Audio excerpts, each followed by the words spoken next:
Welcome to NTD Newsroom. I'm Don Ma. The Treasury Department promising to go after alleged welfare fraud in Minnesota. Secretary Scott Bessent says some of the funds may have already been transferred to Africa. The Department of Justice is looking into a voter registration vouching system in Minnesota. The Department of Homeland Security and Citizenship and Immigration Services are also examining thousands of refugee claims. U.S. forces seize another oil tanker in the Caribbean. The seizure comes as the Trump administration works to control Venezuelan oil exports. President Trump with three major announcements on Venezuela. This coming as top oil executives are about to meet President Trump and administration officials at the White House. The DHS says the two people shot by a Border Patrol officer in Portland are associated with the Venezuelan gang Tren de Aragua. According to DHS, both suspects entered the U.S. illegally under the Biden administration. U.S. payrolls increased less than expected in December. The economy added 50,000 new jobs last month. We have analysis on that.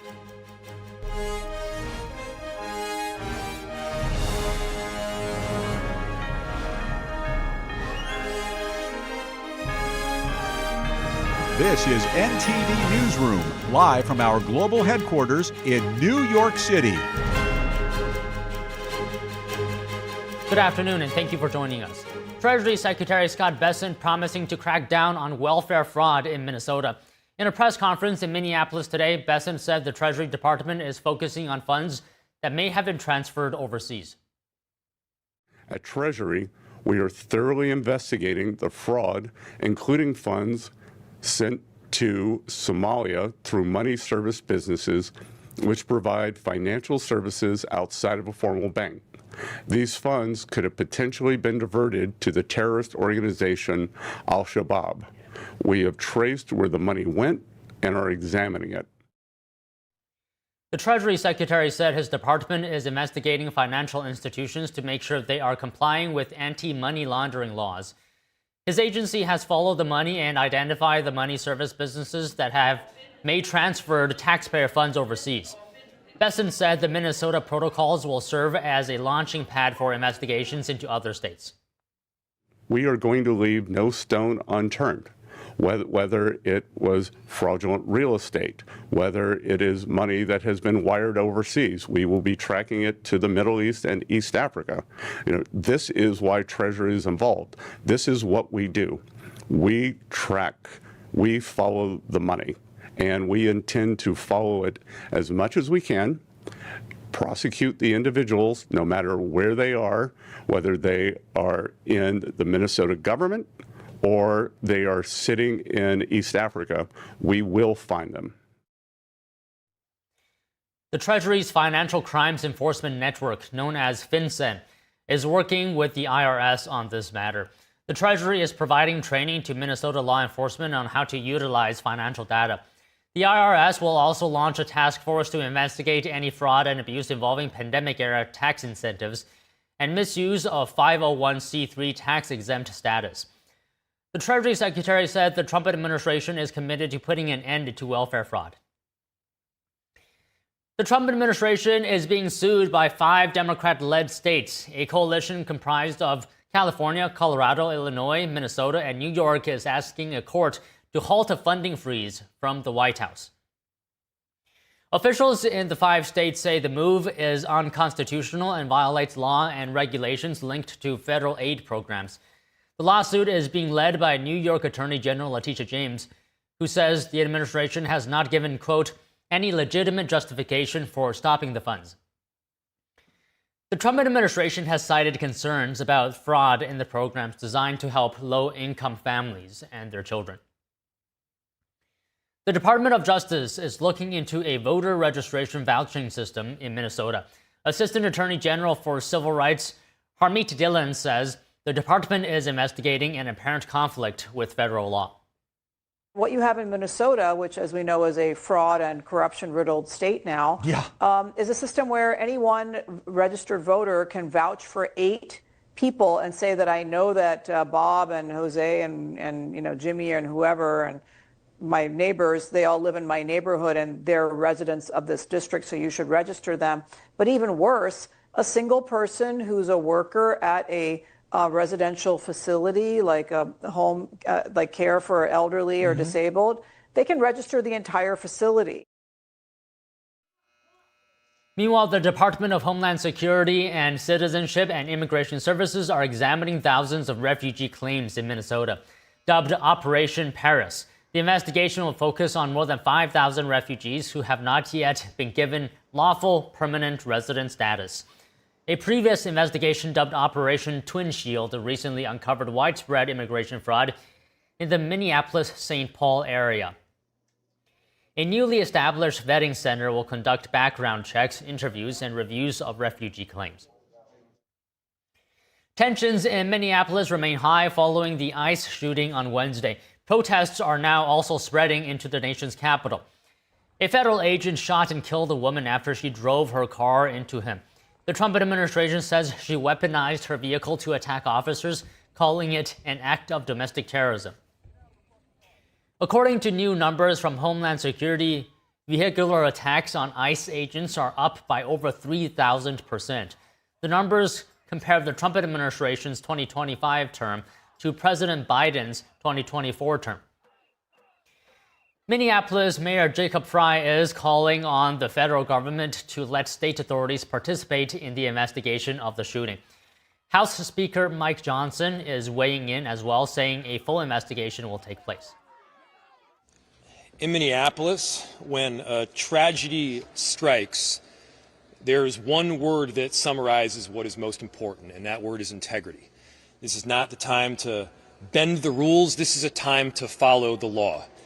This is not a time to hide from the facts. This is a time to embrace them, making sure that we're pushing for transparency every step of the way.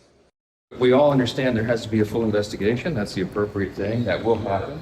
But I think you'll verify that on the video. It appears to us that the officer involved was operating in self-defense. He made a snap judgment, as they do. He had been drugged behind the vehicle already, we now know, this particular officer, and he felt that his life and the life of his fellow officers and potentially bystanders was in danger. And so we'll have to see. Hundreds of people marched through the streets of Minneapolis last night near the site of the shooting. Attacks on ICE agents have already been increasing in recent months.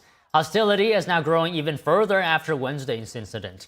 Protesters also marched to the White House last night. Similar to the situation in Minnesota, protesters in Washington are calling on ICE agents to leave the city. Governor Tim Walz is authorizing the Minnesota National Guard to support local law enforcement. According to a statement yesterday, the troops will be staged and ready out of an abundance of caution and in coordination with local officials. The statement says the goal is to help maintain peace, ensure public safety, and allow for peaceful demonstrations. Meanwhile, the Department of Homeland Security says the two people shot by a Border Patrol officer in Portland are associated with the Venezuelan gang Trendy Argua. DHS spokeswoman Tricia McLaughlin told Fox News that the shooting was justified. Our law enforcement officers pulled them over as they were approaching the vehicle. When the subjects realized who our law enforcement were, they pulled forward, attempting to hit our law enforcement. And that's when our agent, he again followed his training and fired defensive shots. According to DHS, both suspects entered the U.S. illegally under the Biden administration. Both were released into the country. DHS said the male suspect had been arrested for driving under the influence and unauthorized use of a vehicle. He had already been subject to a final order of removal. The department said the female suspect was part of a Trendy Argua prostitution ring. DHS added that she was involved in a prior shooting in Portland. The department said the two suspects are not married, despite earlier reports. Meanwhile, Oregon's Attorney General announced an investigation into the shooting. And after the altercation last night, the Portland Police Bureau says 6 people were arrested near an ICE facility. Those arrested range in age from 24 to 48. Most are from the greater Portland area. All 6 were booked on suspicion of second-degree disorderly conduct. Police say they asked protesters to move to the sidewalk and stop blocking traffic. That request was made around 9 p.m. local time. Tensions ratchet up in Iran. Supreme Leader Anatoly Ali Khamenei accused President Trump of having hands stained with blood of Iranians. Iranian state television showed footage of people shouting, "Death to America." State media later repeatedly referred to demonstrators as terrorists. The harsh language could be setting the stage for a violent suppression like those followed other nationwide protests in recent years. NTD's Jason Perry has the Middle East update. Protesters in Iran on Thursday gathered around an Iranian flag and then began tearing it up.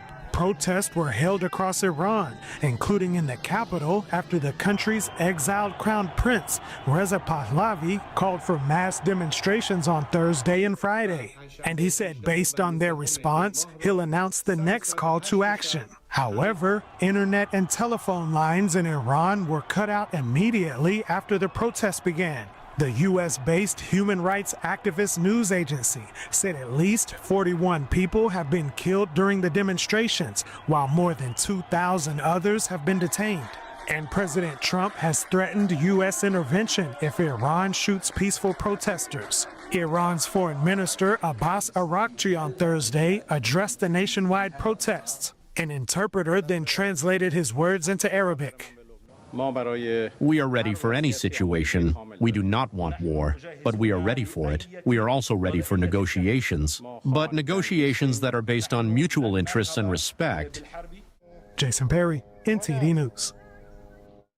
Treasury Secretary Scott Bessent putting a few things into motion, like investigating money services businesses in Minnesota and announcing an upcoming IRS fraud task force. The department is also targeting money laundering. To discuss Minnesota fraud, the ICE shooting in Portland, and the protests in Iran, joining us is Gerard Filitti, Senior Counsel at the Lawfare Project, political strategist and Middle East affairs analyst. Gerard, good afternoon. I just want to start off by asking this. What do you think is at the root of this problem, that there's this level of fraud in Minnesota? Well, I think the level of this fraud is unprecedented, and one of the reasons why it's this large is it simply has not been examined.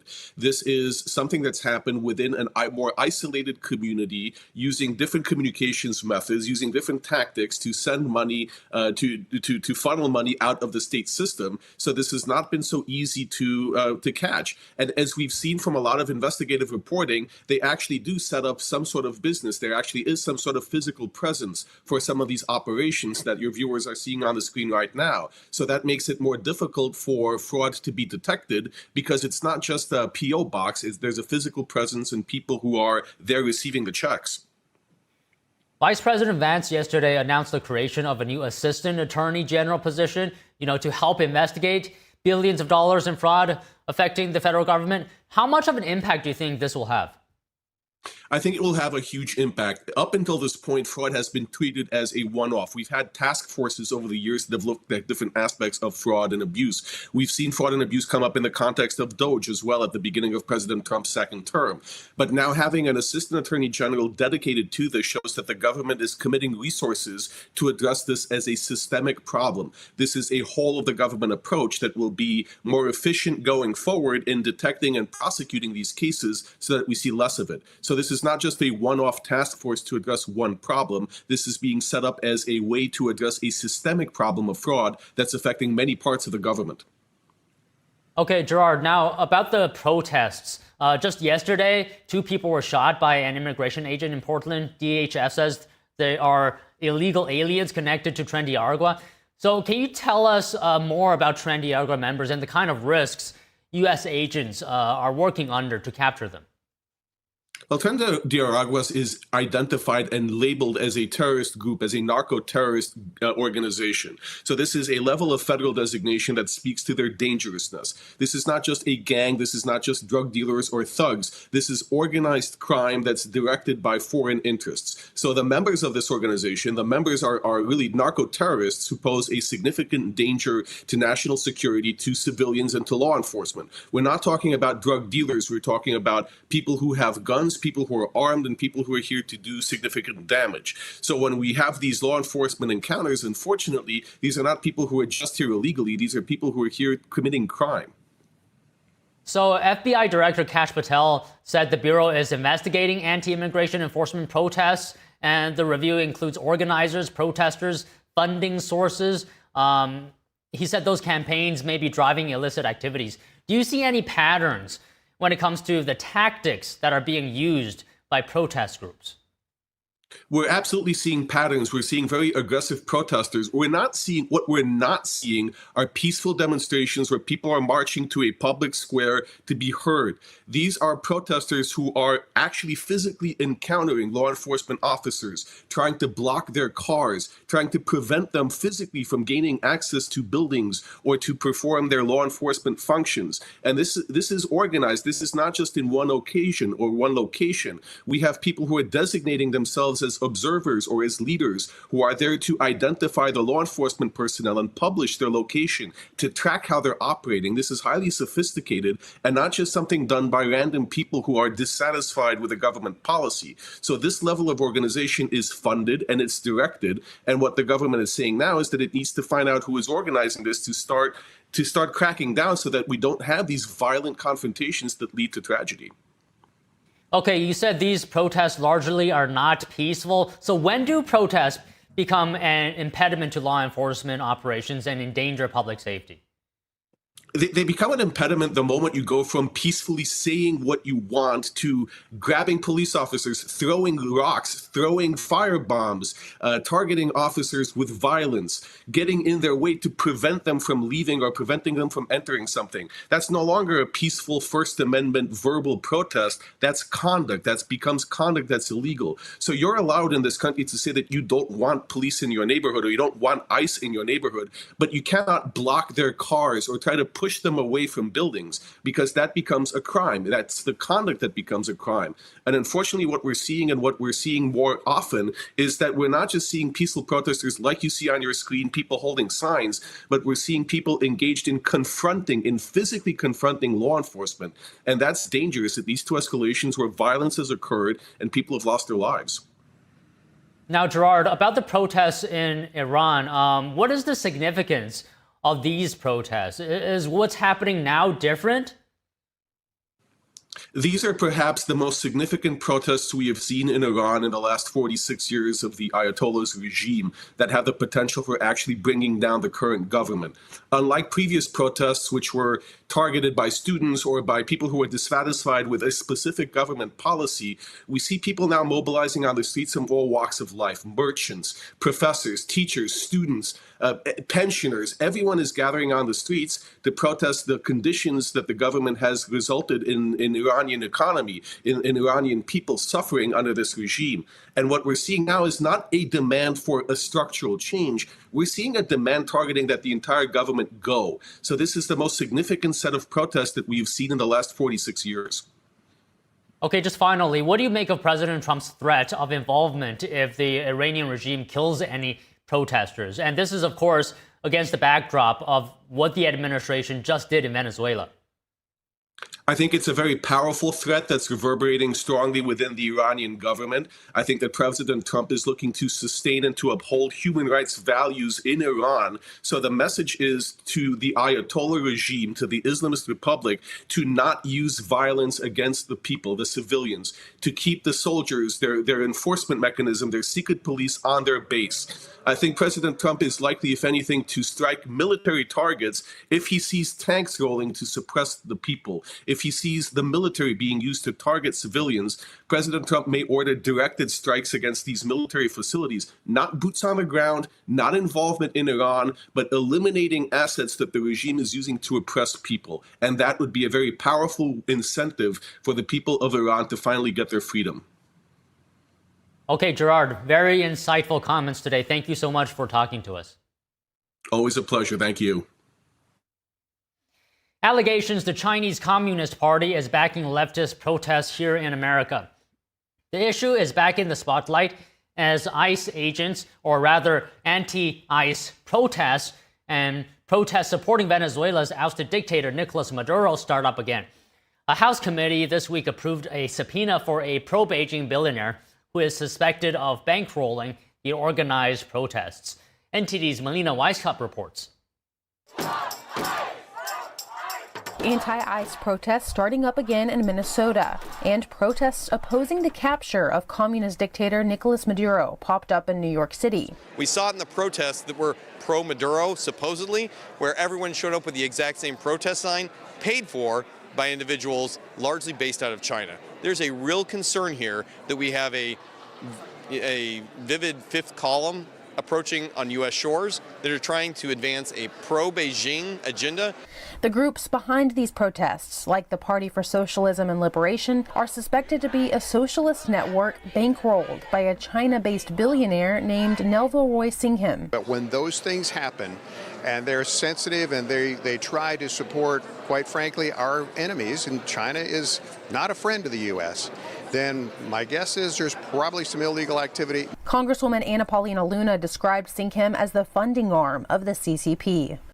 He is definitely someone that is anti-American in ideology, and regardless of where you might stand, even on topics like Israel versus Palestine, is funding certain groups that actually sow discord in this country with no efforts to actually resolve the issues, only to get us to fight one another. Congresswoman Luna has moved to subpoena Singham to testify before the House Oversight Committee, emphasizing that if Singham doesn't comply, lawmakers will hold him in contempt. What we've uncovered is I feel like the tip of the iceberg still, and so there's a lot more work to be done, and then bring the swift arm of justice behind it. The committee will probe the links between Singham and the CCP. When she made the motion to subpoena Singham on Wednesday, the top Democrat on the committee urged his side of the aisle to support it. I understand these concerns. I'm going to recommend that we vote yes on the Luna motion. The pro-Beijing billionaire has been under the microscope for several months. The Oversight Committee opened their investigation into Singham last summer, and former Senator Marco Rubio previously referred him to the DOJ. Reporting from Washington, D.C., Melina Weisskopf, NTD News. President Trump with 3 major announcements on Venezuela. This coming as top oil executives are about to meet President Trump and administration officials at the White House. Stay tuned for more news after this break.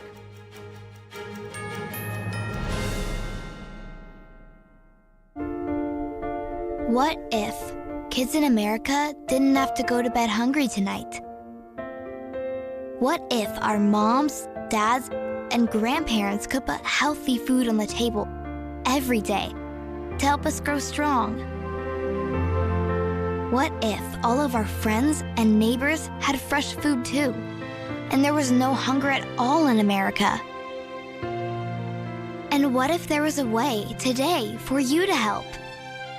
Call now or go online to helpfeedingamerica.org and give $19 a month, just 63 cents a day. So many of us don't have enough food to eat, but your monthly gift means families across the country and in your community can fill plates with food. Kids can get healthy meals year-round, even when school's out, and our neighbors can have fresh food. Food that moms, dads, entire families need to thrive. But right now, more people are facing hunger. Feeding America works from coast to coast with partner food banks, food pantries, and meal programs. It takes all of us to make that happen. Will you help too? Please call the number on your screen or go online to helpfeedingamerica.org and give just $19 a month, and we'll send you this free canvas grocery bag. It's our way of saying thank you for helping to end hunger for our neighbors. Because no kid, no mom or dad, nobody should go hungry in America. Nobody. So what if today was the day you could help nourish futures for our friends, our families, for all of us? Ending hunger is possible. What if we end it together? Call or give online today at helpfeedingamerica.org and your gift can be doubled. Thank you. We said we'd never give in to a meltdown. Okay. And we'd never babysit with a screen. We said we'd never let the toys take over. Mariella! Never leave the house looking, well, and never let them out of our sight.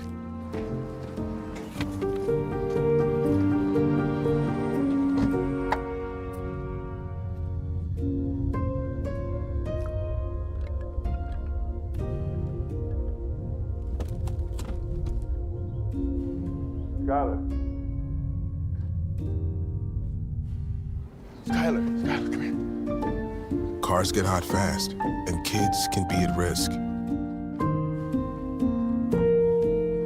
Before you leave the car, always stop, look, lock.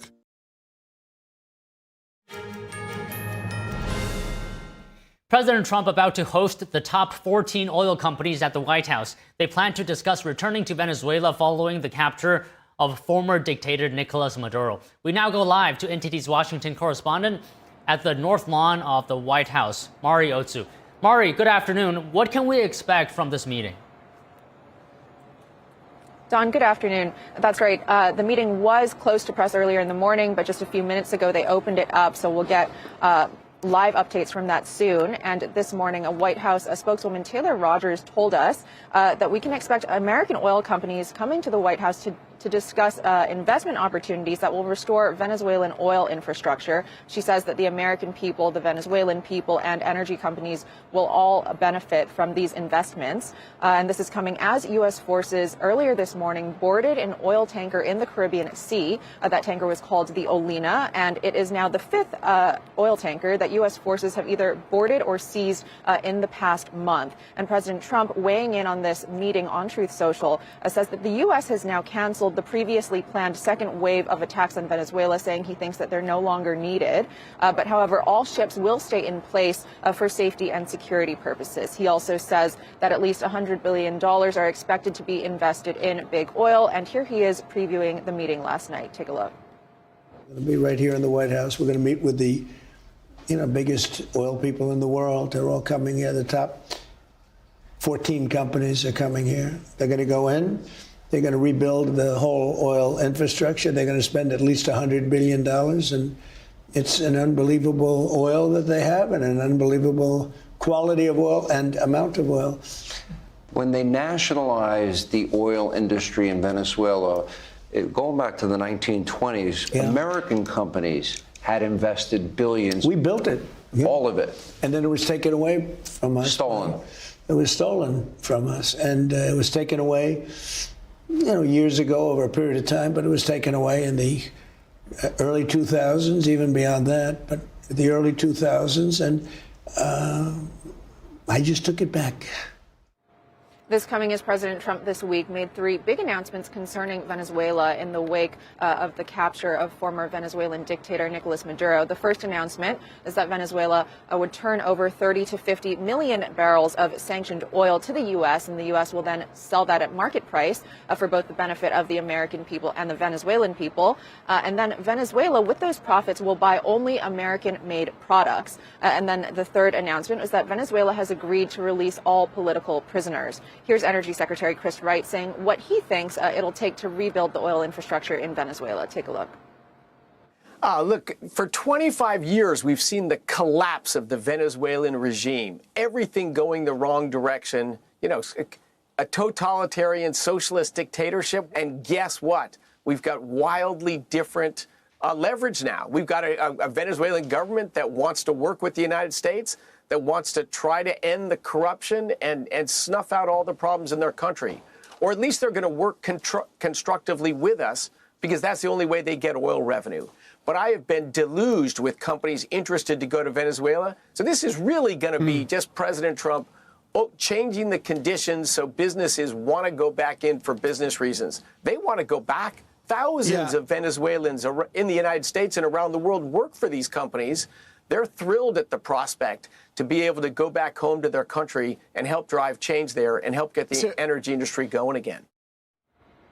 And President Trump today announcing that he'll be meeting with Colombia's Gustavo Petro in the first week of February at the White House. He also warns that cocaine and other drugs must be stopped from coming into the U.S. And last night, President Trump said that he'll be meeting with the Venezuelan opposition leader, Maria Machado, in the next week. Machado said this week that she wants to give President Trump her Nobel Peace Prize for liberating her country. Don, back to you. All right, Mari, thank you. U.S. payrolls climbed less than expected in December. The economy added 50,000 new jobs last month. We have analysis coming up after this break.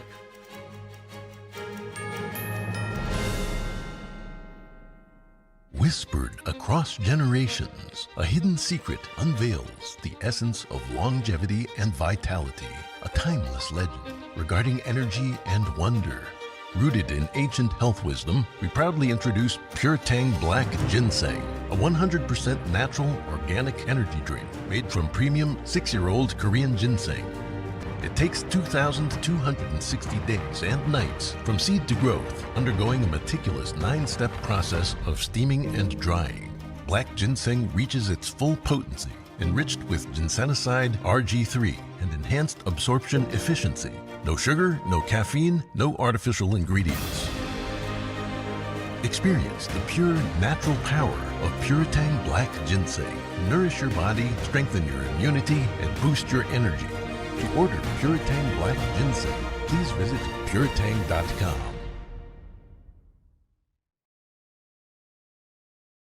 Hi, I'm Susan Lucci. You may know me from my many years on television. I never thought about heart disease until I had my own heart event. I felt this slight pressure on my chest, just slight. I thought, oh, it's nothing, it'll go away. I didn't get it. I did not get it.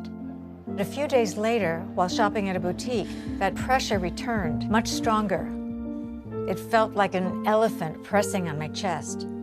I had a 90% blockage in my main artery and a 75% blockage in the adjacent artery. I was rushed into surgery where I received 2 stents in my arteries. Stents developed through research funded by the American Heart Association.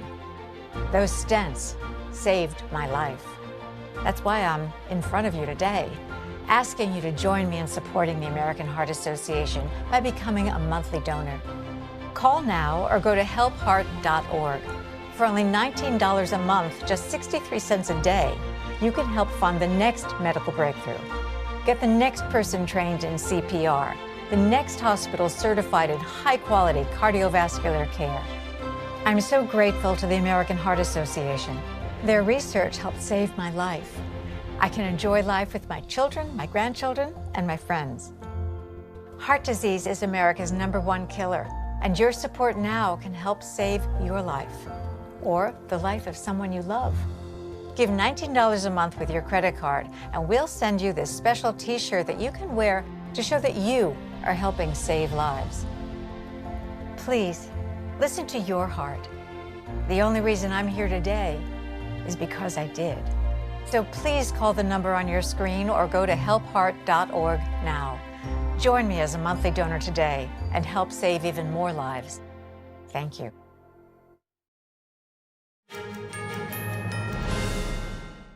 We now have access to new footage showing a different perspective of the Minnesota ICE shooting.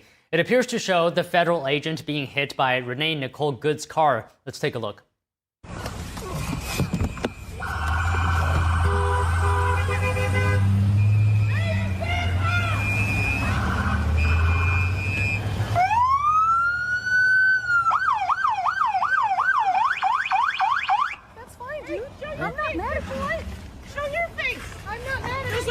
Change our plates every morning, just so you know. It'll be the same plate when you come talk to us later. That's fine. U.S. citizen. You want to come at us? You want to come at us? I say go get yourself some lunch, big boy. Go ahead. Out of the car. Get out of the car. Get out of the car. Oh!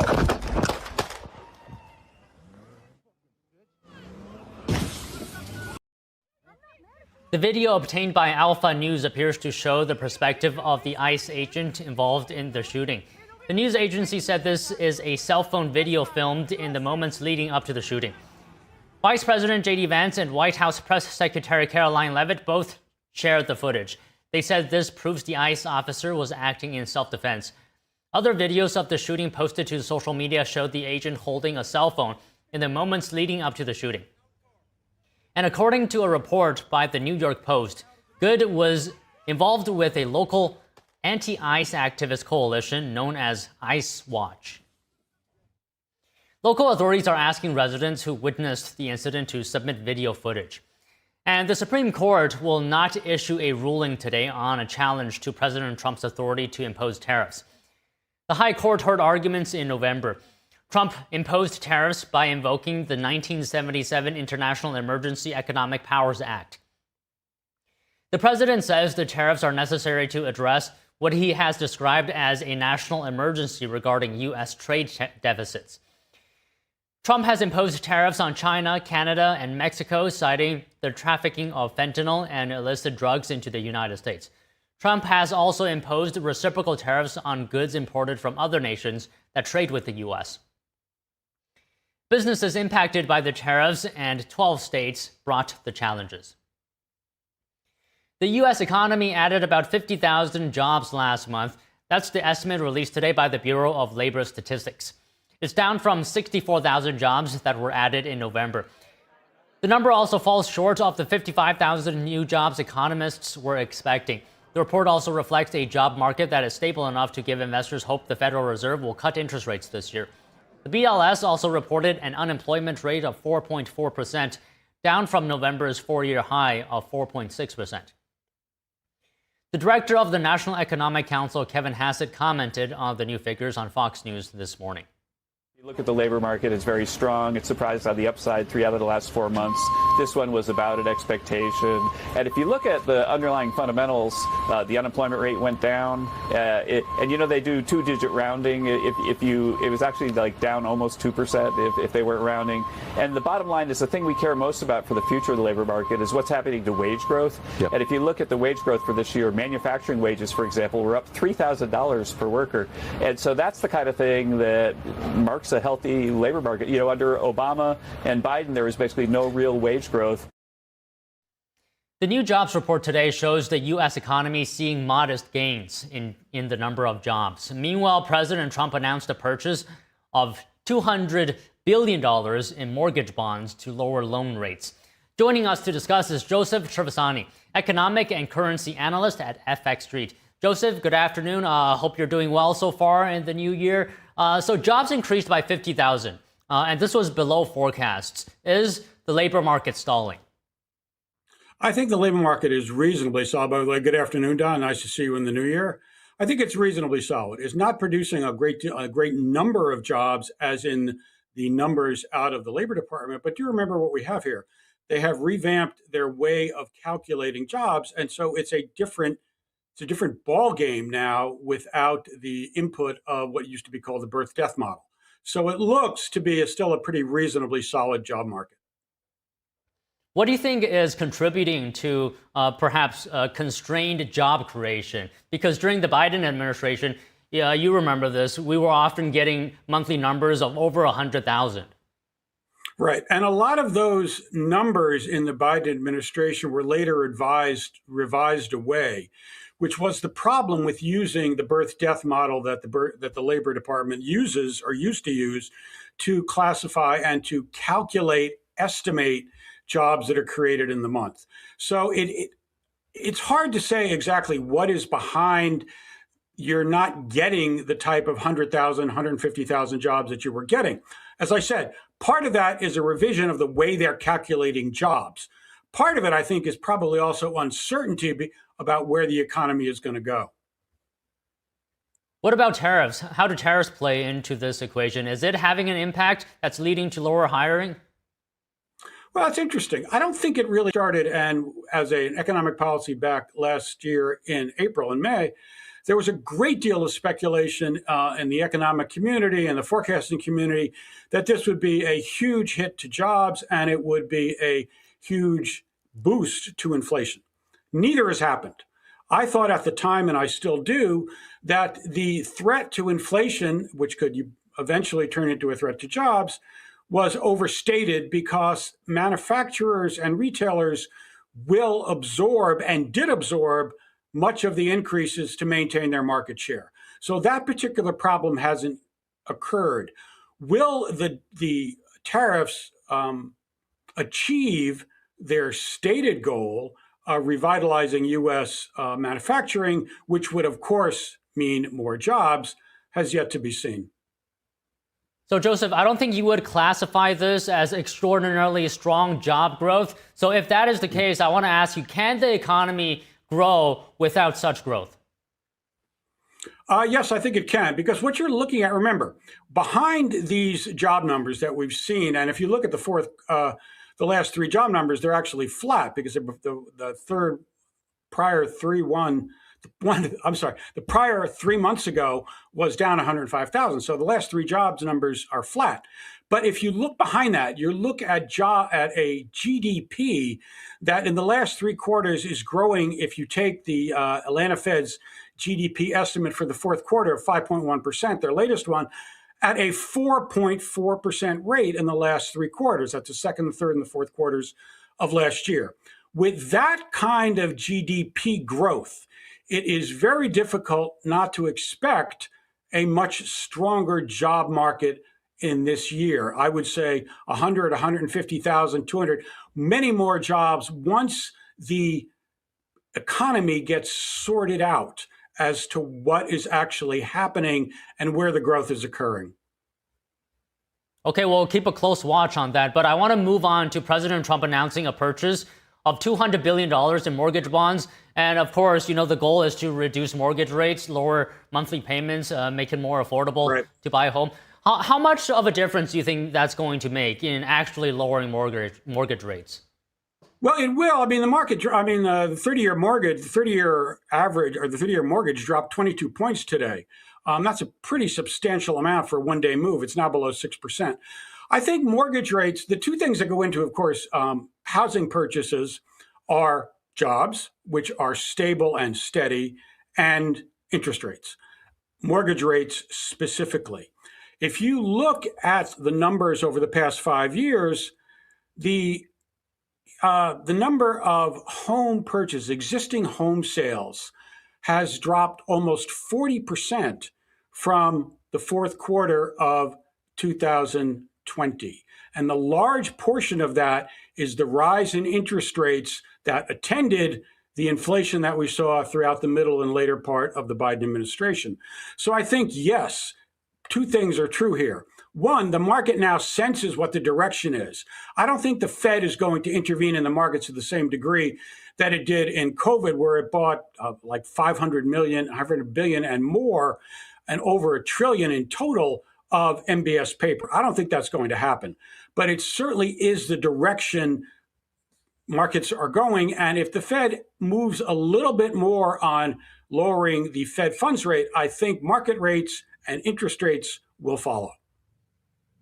Okay, so what are the core reasons that mortgage rates are higher now than before? And do you think that President Trump will have to, continually purchasing these bonds in order to keep the rates sustained at a lower rate? Well, it's an interesting question. Will President Trump continue to berate the federal authorities and the Fed about what he wants for his policy? Yes, I think he probably will. That is Mr. Trump's way of doing business. The greatest impact on the decline in home sales, particularly existing home sales, has been the rise in interest rates. And they attended the inflation of the Biden administration when we went up to 9% in total for the CPI. So I think that is the greatest impact.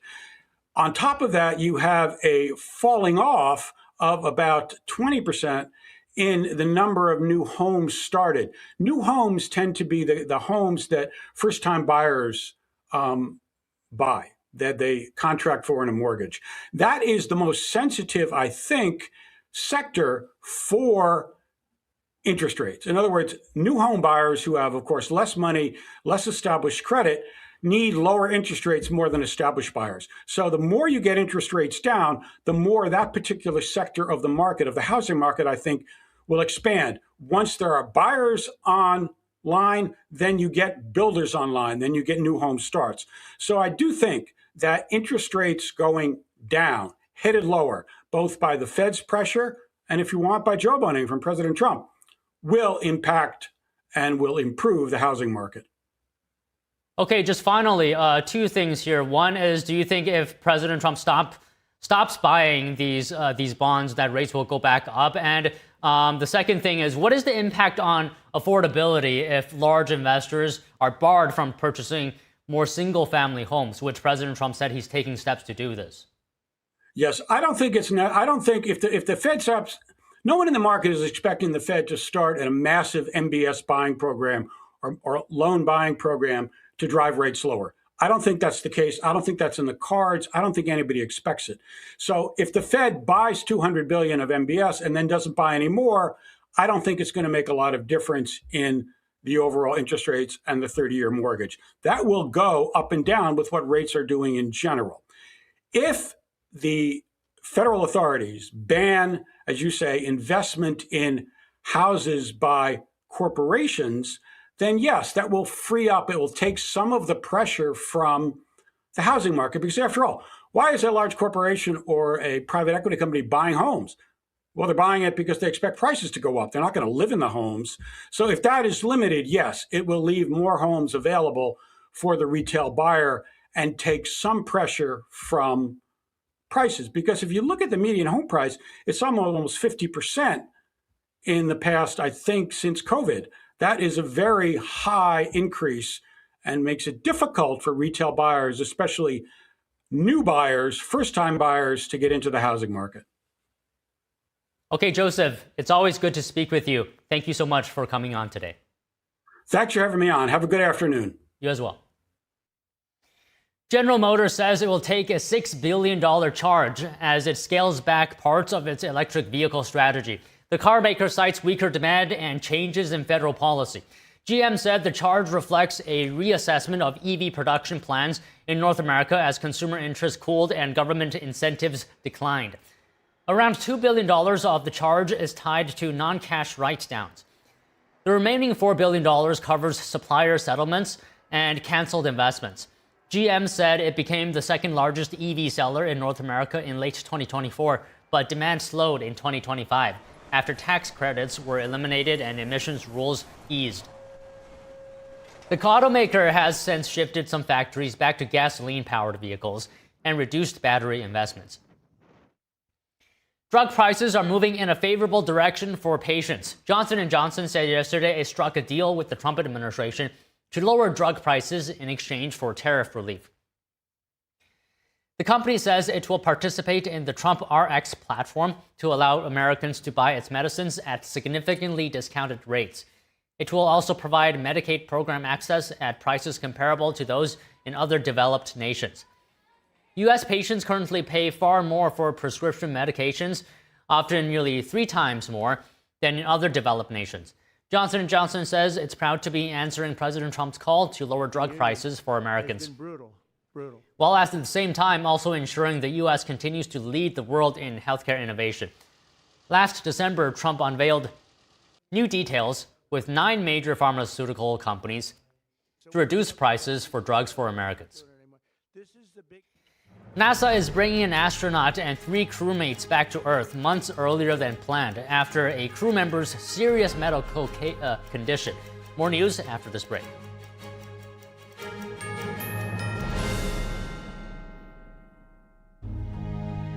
So at the age of 5, I was sexually molested. I had my first child at the age of 15 and became homeless at the age of 16. The scariest part about not having a place to live was having a child and not having a place to live and not knowing where our meal was going to come from and where we're going to sleep. To be homeless as a teen, I didn't ask for that. No young person should ever have to worry about having a safe place to sleep at night, or a warm meal to eat, or whether anyone cares about them. 1 in 10 young adults will experience a form of homelessness this year, and that's unacceptable. But the good news is there is an organization making a big difference, Covenant House. Call or go online now. For a gift of only $19 a month, just 63 cents a day, you can provide hot meals, safe shelter, medical care, and love to more than 2,000 young people who sleep at a Covenant House every night. For over 50 years, Covenant House has been helping youth in crisis. It was pretty tough. But Covenant House really helped me and really helped mold me into the woman I am today. Call or go online right now to safeplacetosleep.org with your gift of just $19 a month.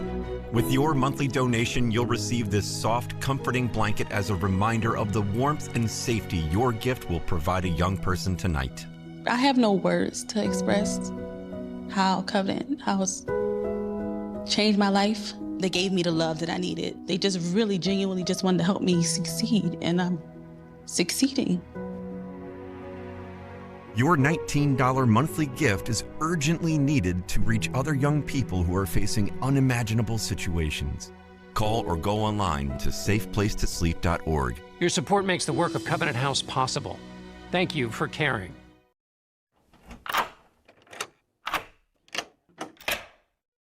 I'm Jonathan Lawson. If you're 50 to 85, please listen closely. The lock I want to talk to you about isn't the one on your door.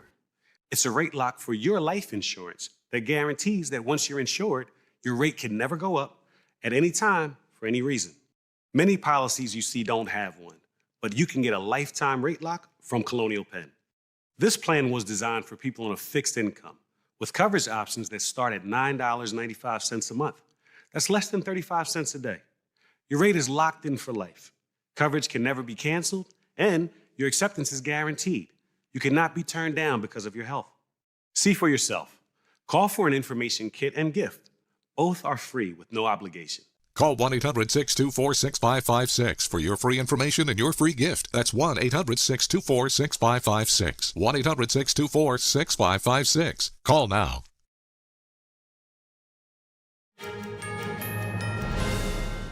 Russia says it fired its hypersonic Oreshnik missile at Ukraine in retaliation for what it claims was a drone attack on President Vladimir Putin's residence.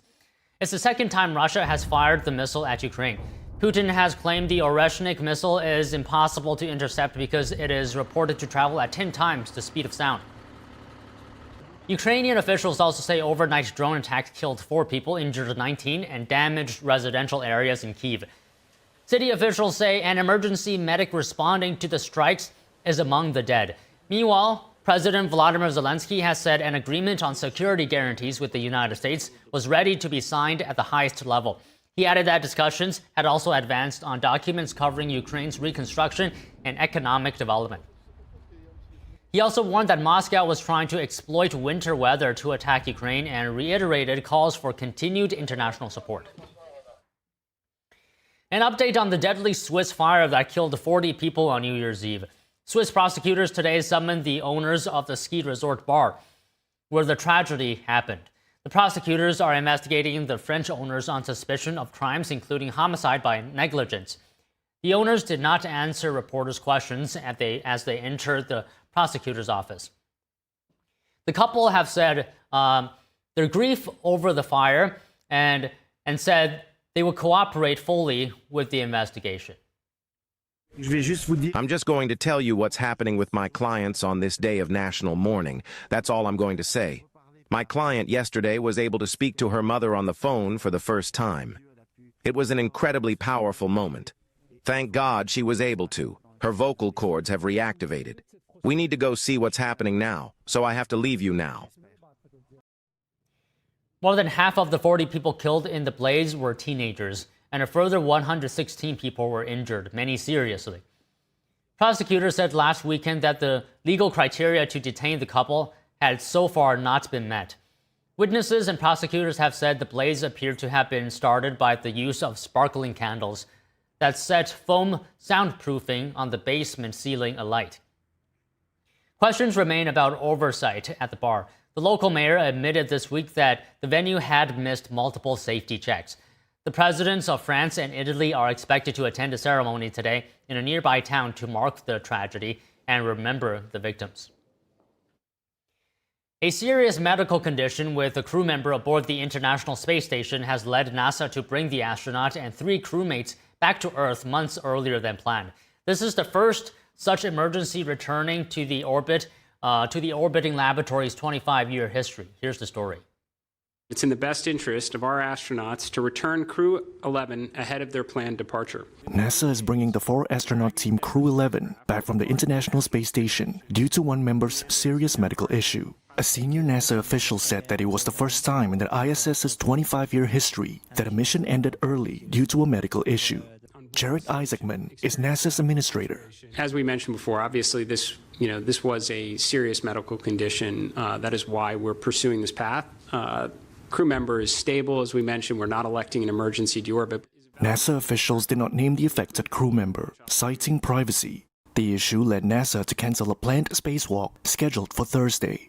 NASA's Chief Medical Officer James Polk provided more details on the issue. Once again, this is not an operational issue. This is not an injury that occurred in the pursuit of operations, if that was the question. But unrelated to the operational environment that we have right now. It's mostly having a medical issue in the difficult areas of microgravity. And with the suite of hardware that we have at our avail to complete a diagnosis. Crew 11 arrived at the ISS after launching from Florida in August 2025 and were originally due to return around May this year. Astronauts rarely acknowledge or describe their medical conditions publicly. In the past, NASA has cancelled spacewalks for medical reasons, such as spacesuit discomfort in 2024 and a pinched nerve in 2021. 2026 is set to be a big year for outer space. NASA, Europe's space agency, and people here on Earth are gearing up for a range of new missions this year. NTD's Andrew Thomas has more from the Moon to Mars. Moon missions, solar eclipses, Mars. This year will be a big one for space. At NASA, the Artemis program is aiming to send humans around the Moon, the first manned lunar mission since the Apollo era. But instead of putting astronauts back on the Moon, Artemis 2 will send 4 astronauts on a lunar flyby. NASA says the mission will launch no later than April. In addition to space missions, 2026 will see 2 solar eclipses. A ring of fire will take place in February, but will only be visible in Antarctica. But on August 12th, a total solar eclipse will travel from the Arctic over Iceland and Greenland and into Spain. Viewers will get nearly 2.5 minutes of totality when the Moon passes in front of the Sun.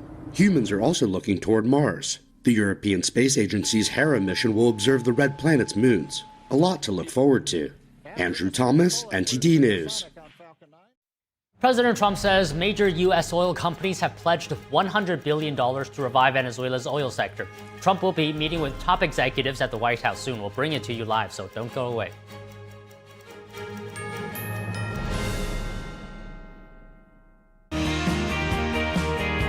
Many of my clients ask me, how can I afford to buy my next home, but also make sure my current home sells? That's why who you work with matters. With Homelight, we're able to help clients buy and sell at the same time with all of the certainty and none of the stress. It's the most game-changing solution in real estate today. Together with Homelight, we've helped clients win the home of their dreams every time.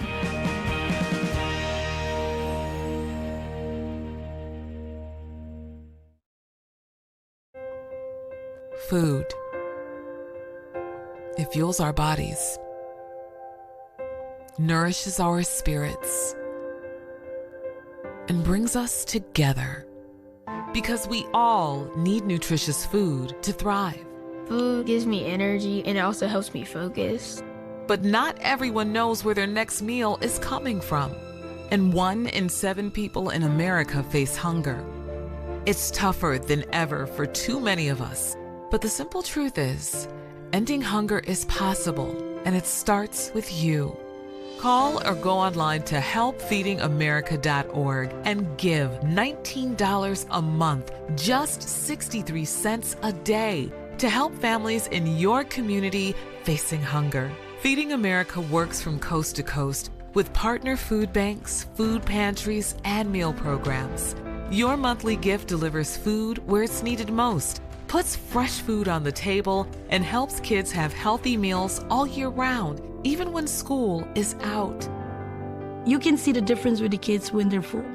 Food is everything. Please call the number on your screen or go online to helpfeedingamerica.org. Give $19 a month. Your first gift can double an impact. And we'll send you this free canvas grocery bag as a reminder of how you're helping to end hunger for good. When it comes down to it, it's about taking care of your family first and the loved ones that you need to provide for. Food donations help me tremendously, and I'm very grateful for the food bank. I have hope. The simple truth is, ending hunger in America is possible. You can help make it happen. The need is urgent. Call or go online now to helpfeedingamerica.org, and your gift can double in impact. Kids love it. Parents trust it. Obviously. Explore GJW Plus Kids Series and Gyeongjong Campus courses led by expert educators. This is spectacular. Children will learn values like respect, responsibility, and knowledge in language, science, and more. Wow. All while having fun. Perfect. Subscribe today at GJW Plus Kids, where learning meets fun.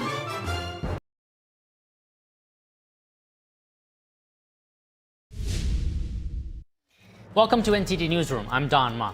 The Treasury Department promising to go after alleged welfare fraud in Minnesota. Secretary Scott Bessent says some of the funds may have already been transferred to Africa. The Department of Justice is looking into a voter registration vouching system in Minnesota. The Department of Homeland Security and Citizenship and Immigration Services are also examining thousands of refugee claims. The DHS says the two people shot by a Border Patrol officer in Portland are associated with the Venezuelan gang Tren Aragua. According to DHS, both suspects entered the U.S. illegally under the Biden administration. Some 16 sanctioned oil tankers have made a run to try and evade the U.S. oil blockade off the coast of Venezuela, many switching their flags to Russian ones while at sea.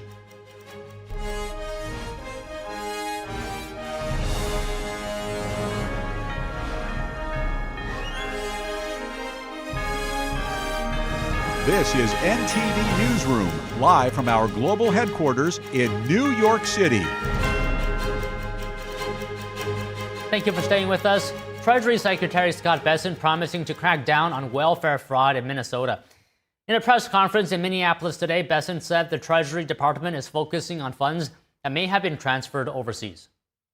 At Treasury, we are thoroughly investigating the fraud, including funds sent to Somalia through money service businesses which provide financial services outside of a formal bank.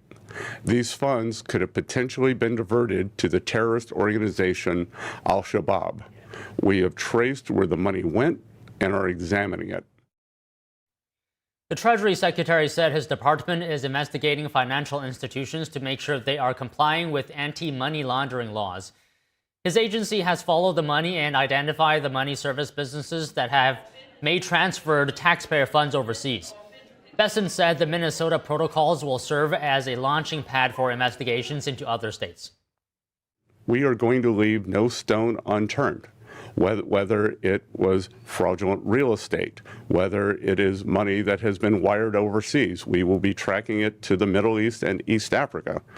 This is why Treasury is involved. This is what we do. We track, we follow the money, and we intend to follow it as much as we can, prosecute the individuals no matter where they are, whether they are in the Minnesota government or they are sitting in East Africa. We will find them. The Treasury's Financial Crimes Enforcement Network, known as FinCEN, is working with the IRS on this matter. The Treasury is providing training to Minnesota law enforcement on how to utilize financial data. The IRS will also launch a task force to investigate any fraud and abuse involving pandemic-era tax incentives and misuse of 501c3 tax-exempt status. The Treasury Secretary said the Trump administration is committed to putting an end to welfare fraud. The Trump administration is being sued by 5 Democrat-led states. A coalition comprised of California, Colorado, Illinois, Minnesota, and New York is asking a court to halt a funding freeze from the White House. Officials in the 5 states say the move is unconstitutional and violates law and regulations linked to federal aid programs. The lawsuit is being led by New York Attorney General Letitia James, who says the administration has not given, quote, any legitimate justification for stopping the funds. The Trump administration has cited concerns about fraud in the programs designed to help low-income families and their children. The Department of Justice is looking into a voter registration vouching system in Minnesota. Assistant Attorney General for Civil Rights Harmeet Dillon says the department is investigating an apparent conflict with federal law. What you have in Minnesota, which, as we know, is a fraud and corruption-riddled state now, is a system where any one registered voter can vouch for 8 people and say that I know that Bob and Jose and Jimmy and whoever and my neighbors, they all live in my neighborhood and they're residents of this district, so you should register them. But even worse, a single person who's a worker at a residential facility, like a home, like care for elderly or disabled, they can register the entire facility. Meanwhile, the Department of Homeland Security and Citizenship and Immigration Services are examining thousands of refugee claims in Minnesota, dubbed Operation Paris. The investigation will focus on more than 5,000 refugees who have not yet been given lawful permanent resident status. A previous investigation dubbed Operation Twin Shield recently uncovered widespread immigration fraud in the Minneapolis-St. Paul area.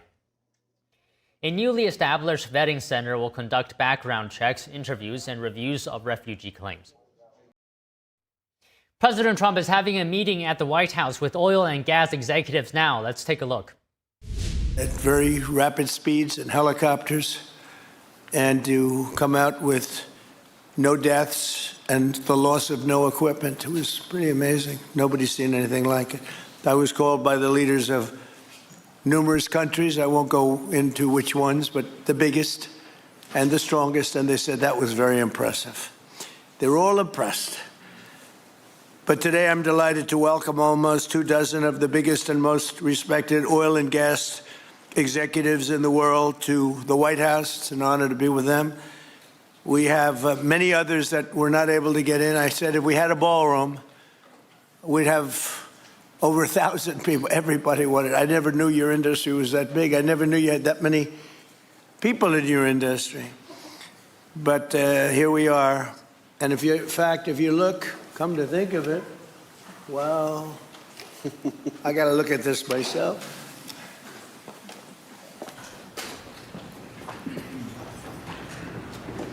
Wow. What a view. This is the door to the ballroom.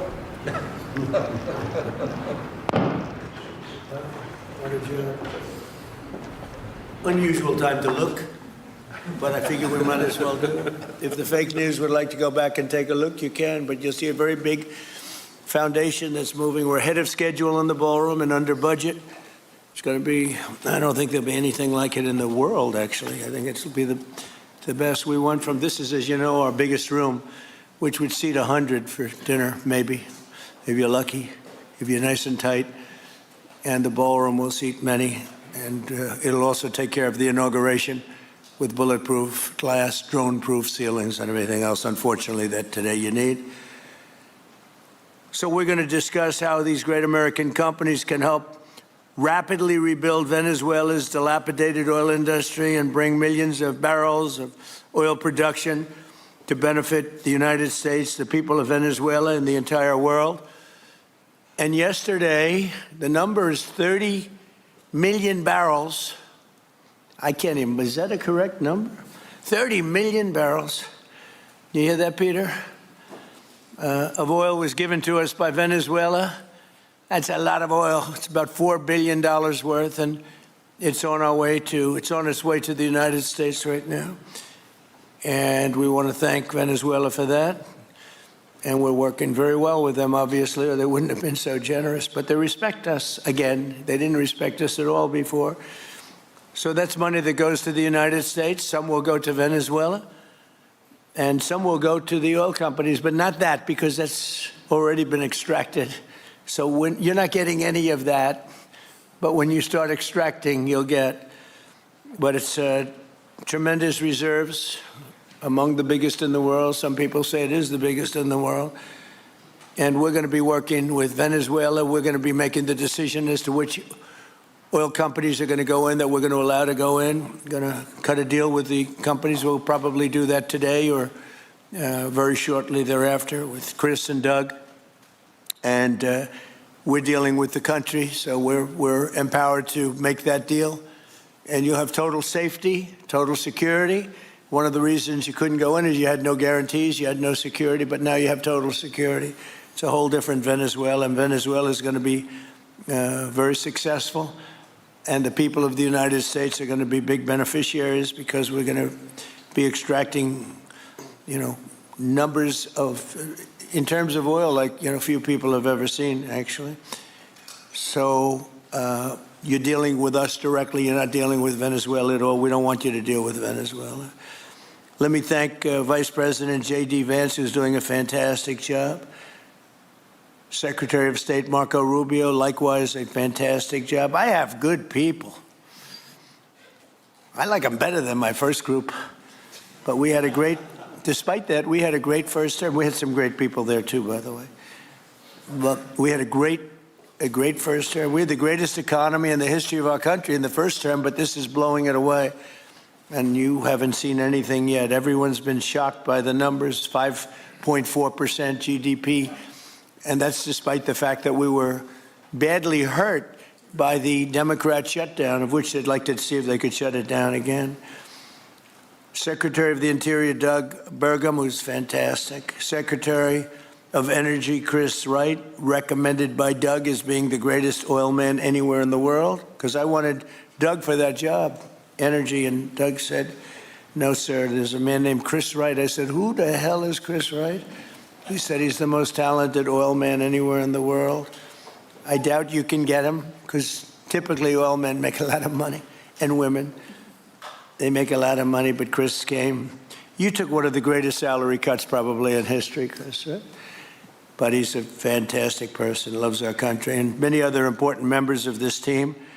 And I want to thank them for their efforts. As you know, last week, the United States Armed Forces performed one of the most spectacular military operations in American history, apprehending the outlaw dictator Nicolas Maduro for his crimes against the United States, crimes for which he has now been indicted and is in federal court awaiting trial.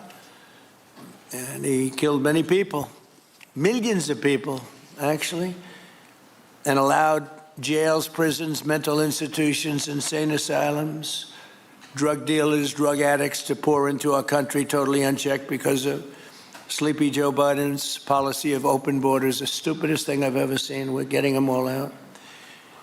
The departure of Maduro makes it possible an incredible future for both nations, Venezuela and the United States, in which we will more closely integrate the economies of two major energy powers in the Western Hemisphere. Energy coming out of Venezuela was very small. One of the things the United States gets out of this will be even lower energy prices. We have people now getting gasoline for $1.99, $1.96, $1.95, $1.92 yesterday, somebody.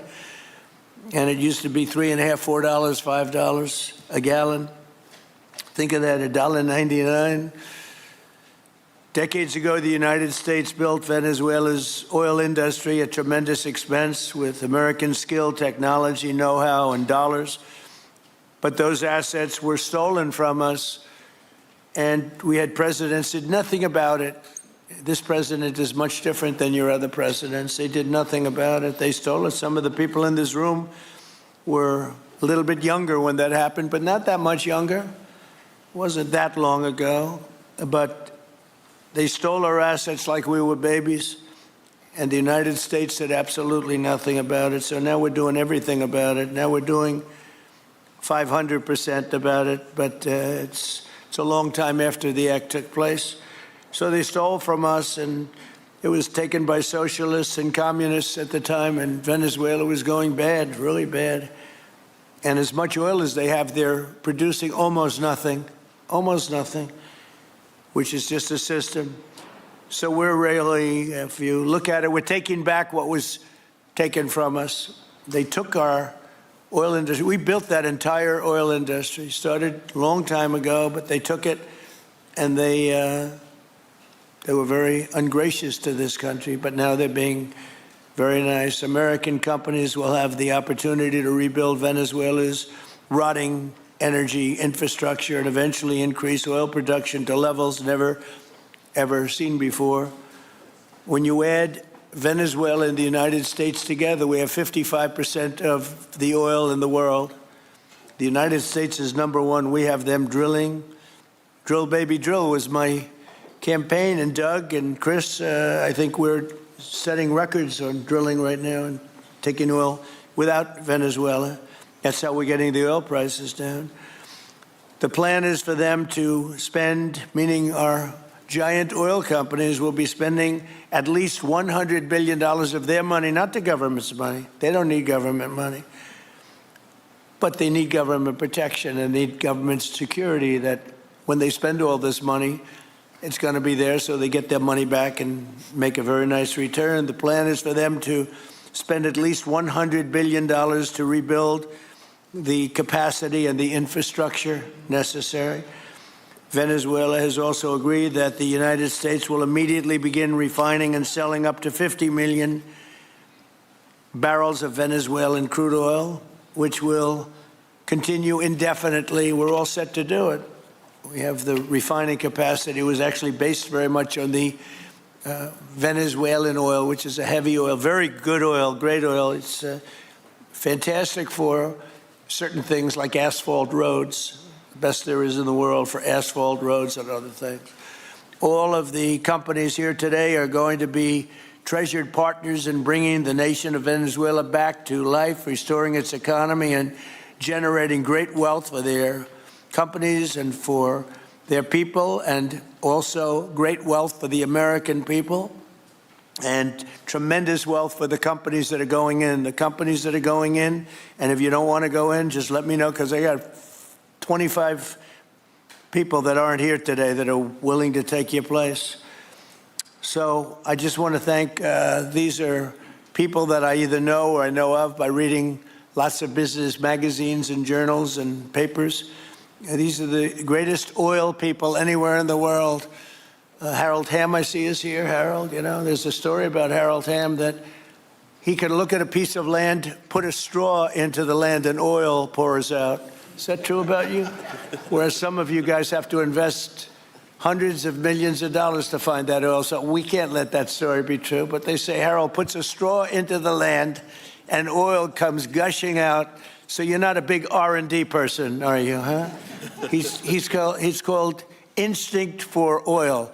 Now, he's got other problems, but we won't talk about those problems.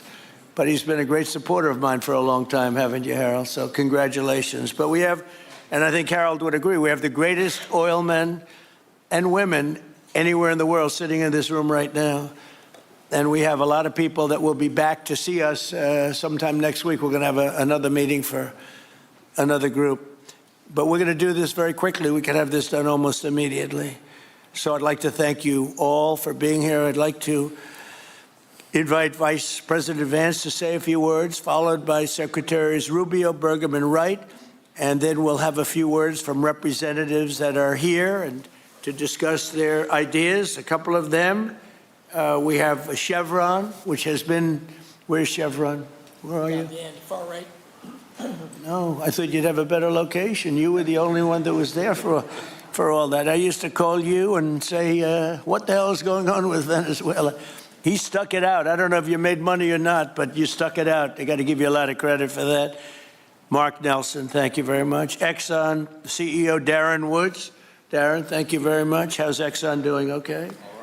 They'll do a lot better now, won't they, huh? Exxon's been amazing. It's been an amazing company. And ConocoPhillips CEO Ryan Lance, thank you very much. So you guys could say something, and then we'll take some questions from the press. And if anybody else would like to speak, we'll have you speak. We have all the time in the world. This is a big subject. This is massive wealth. And more importantly than massive wealth, it leads to lower taxes and a lot of jobs for Americans and for Venezuelans, but for Americans in this case. And I just, again, appreciate you all being here. And I'd like to ask JD to say a few words, please. Thank you. Thank you, Mr. President. And thanks to everybody for being here. You know, as a Marine Corps veteran for my entire lifetime, presidents, and let's be honest, they were Democrats and Republicans, would send the American military to far-off places. They would get us involved in these endless quagmires. They would lose hundreds or thousands of American lives, and the American people would get nothing out of these misadventures. And now you have an American president who's empowered the American military to stop the flow of drugs into our country and to ensure that we, as opposed to our adversaries, control one of the great energy reserves that exist anywhere in the entire world. And he did it without losing a single American life in the process. It was an amazing operation. It's going to make our country richer. It's going to make our country more powerful. It's going to make our country safer. And it's going to lead to the decline, the further decline of drug overdose deaths in the United States of America. An amazing thing, and I'm happy to be here to talk about how we can make it an even bigger and better operation for the American people. Thank you, sir. Thank you very much. Marco? Thank you, Mr. President. And I think this is a reminder that everything this president does, everything President Trump does, is with the American people in mind. It was not in the national interest or national security of the United States and of our people to have in our own hemisphere a country, not just with vast energy reserves, but controlled by an indicted narco trafficker who flooded our country with illegal immigration, including drug gang members, openly cooperated with drug gangs, and by the way, stole the wealth of that country to fund a repressive regime and also benefit adversaries such as Iran. All of that is now changing. As part of this process, the first phase, of course, is the phase we're in now, which is the stabilization phase. We did not want to see destabilization in the country. We're working very cooperatively with the interim authorities there to provide a market for the sale of the wealth of Venezuela in such a way that benefits the people, both of the United States, but also the people of Venezuela. And as a reminder to everyone, the president announced this just 2 days ago.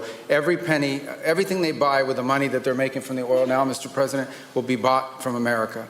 And that includes everything from equipment for the oil industry to food to medicine and everything in between.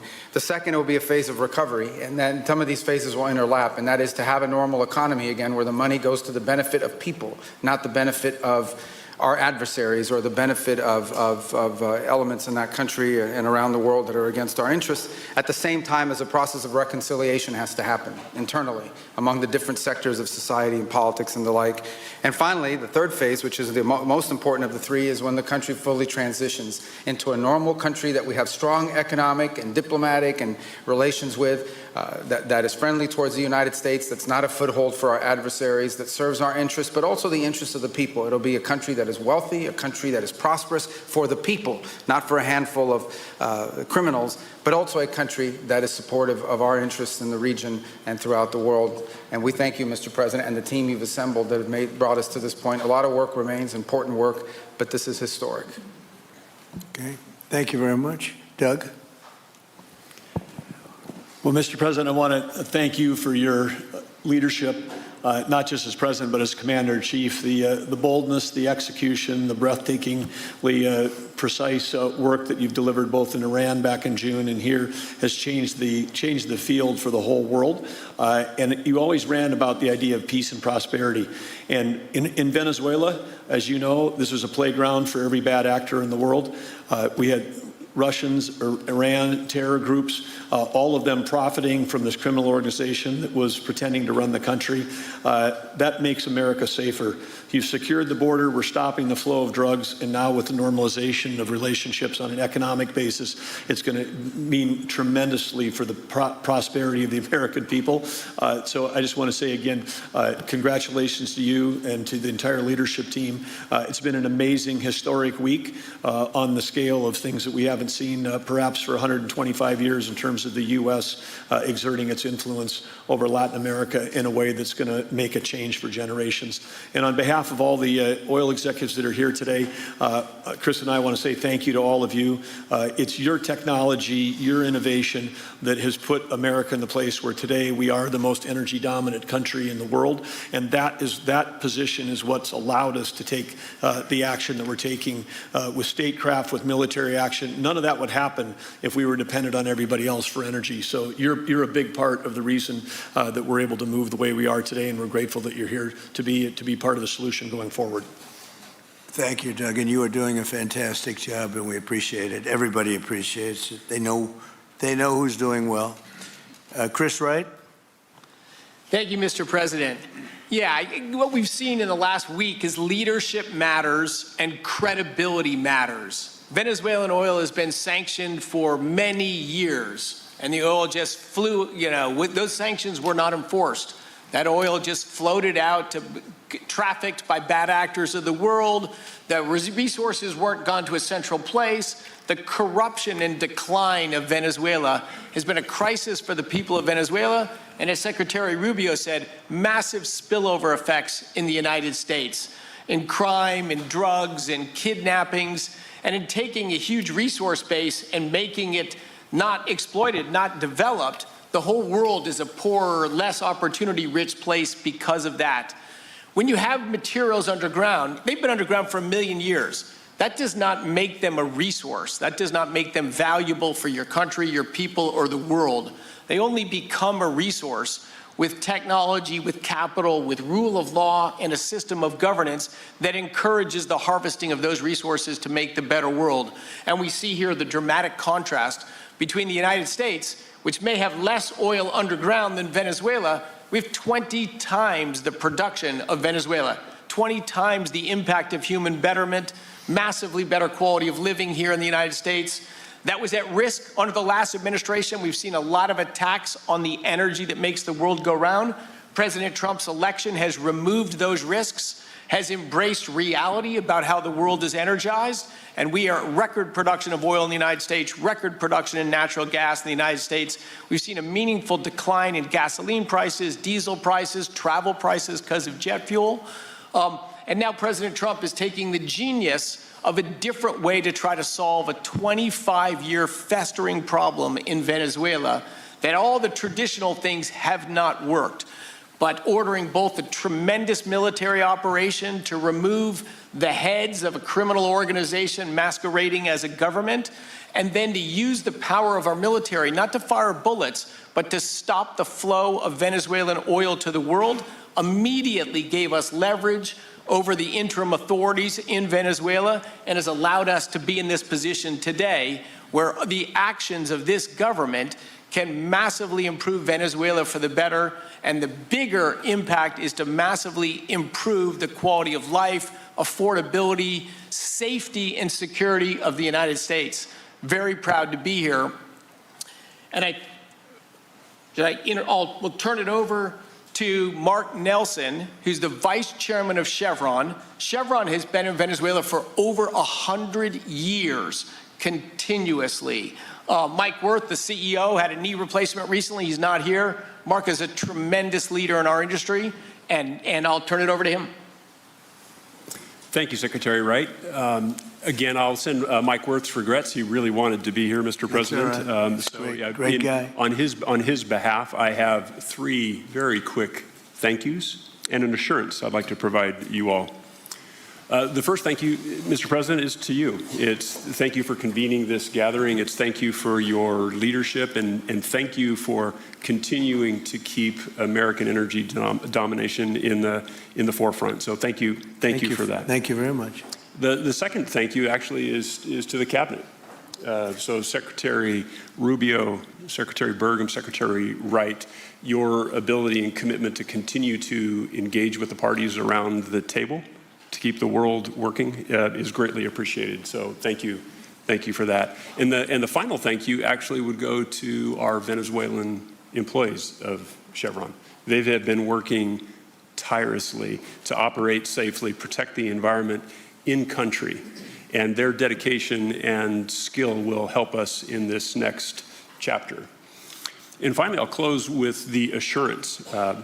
For more than a century, Chevron has been a part of Venezuela's past. We are certainly committed to its present, and we very much look forward as a proud American company to help it build a better future. And so, Mr. President, thank you for your leadership. And you really suffered there. You stuck it out.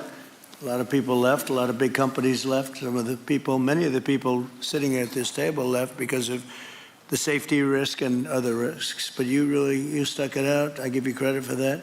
Sometimes it was hard. I remember 6 months ago I told you to stay, just stay. Things are going to happen. You'll be very happy.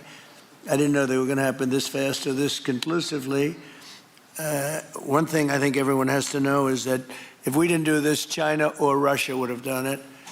And if China or Russia were a next-door neighbor, because essentially this is not around the other parts of the world so far away where you fly an airplane for 24 hours before you get there. This is sort of a next-door neighbor, if you think about it.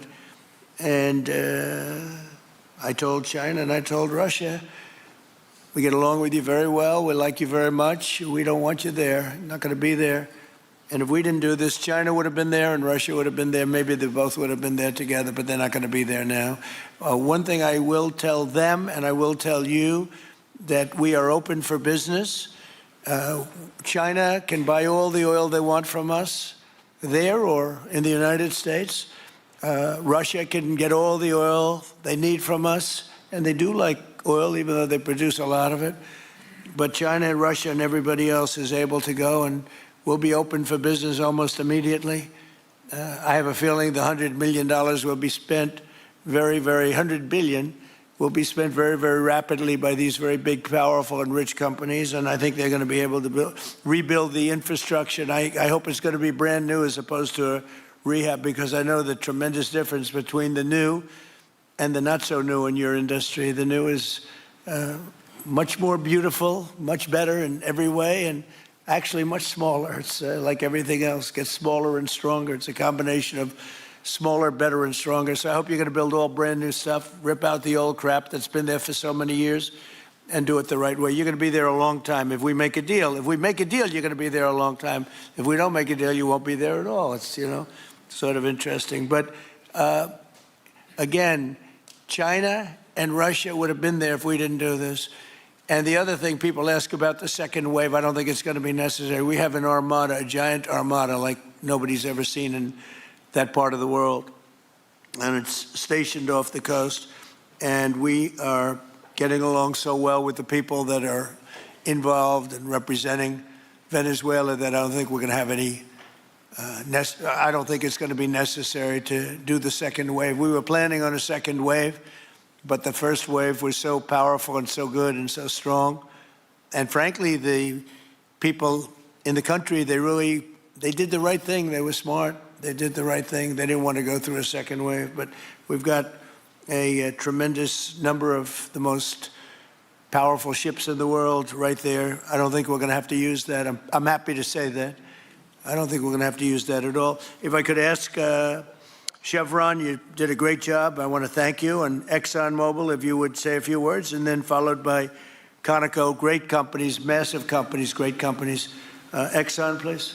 Sure. Thank you, Mr. President. I appreciate the invitation and the opportunity, frankly, for the entire industry to show up and provide a perspective. Frankly, we've been kind of unresponsive to the press regarding Venezuela. I guess today's the opportunity to address the press directly with respect to a number of questions that have been asked of ExxonMobil. First and foremost, obviously, is the interest that we have in Venezuela. And I think, the way I would position that, I think one of the reasons why we see many of the industry players here is we're in a depletion business for a product that is in great demand and will be in demand for many, many, many decades to come. And as a depletion business, the biggest challenge we have is finding resources. There's an opportunity in Venezuela with all the resources there is we don't have that challenge of finding, we have the challenge of developing those resources. So I think it's in the best interest of these companies and frankly society as a whole for the industry to be interested in understanding what the opportunity here represents. I'll just share a philosophy that ExxonMobil has when we enter countries, because we do business all around the world in a number of different regimes. We take a very long-term perspective. The investments that we make span decades and decades, so we do not go into any opportunity with a short-term mindset. And there's a value proposition that we have to meet. It has to be a win-win-win proposition. Obviously, it has to be a win for the company and our shareholders and to generate a return for the investments that we make. Has to be a win for the government. The resources are an important source of revenue that helps support the people of the places that we do business.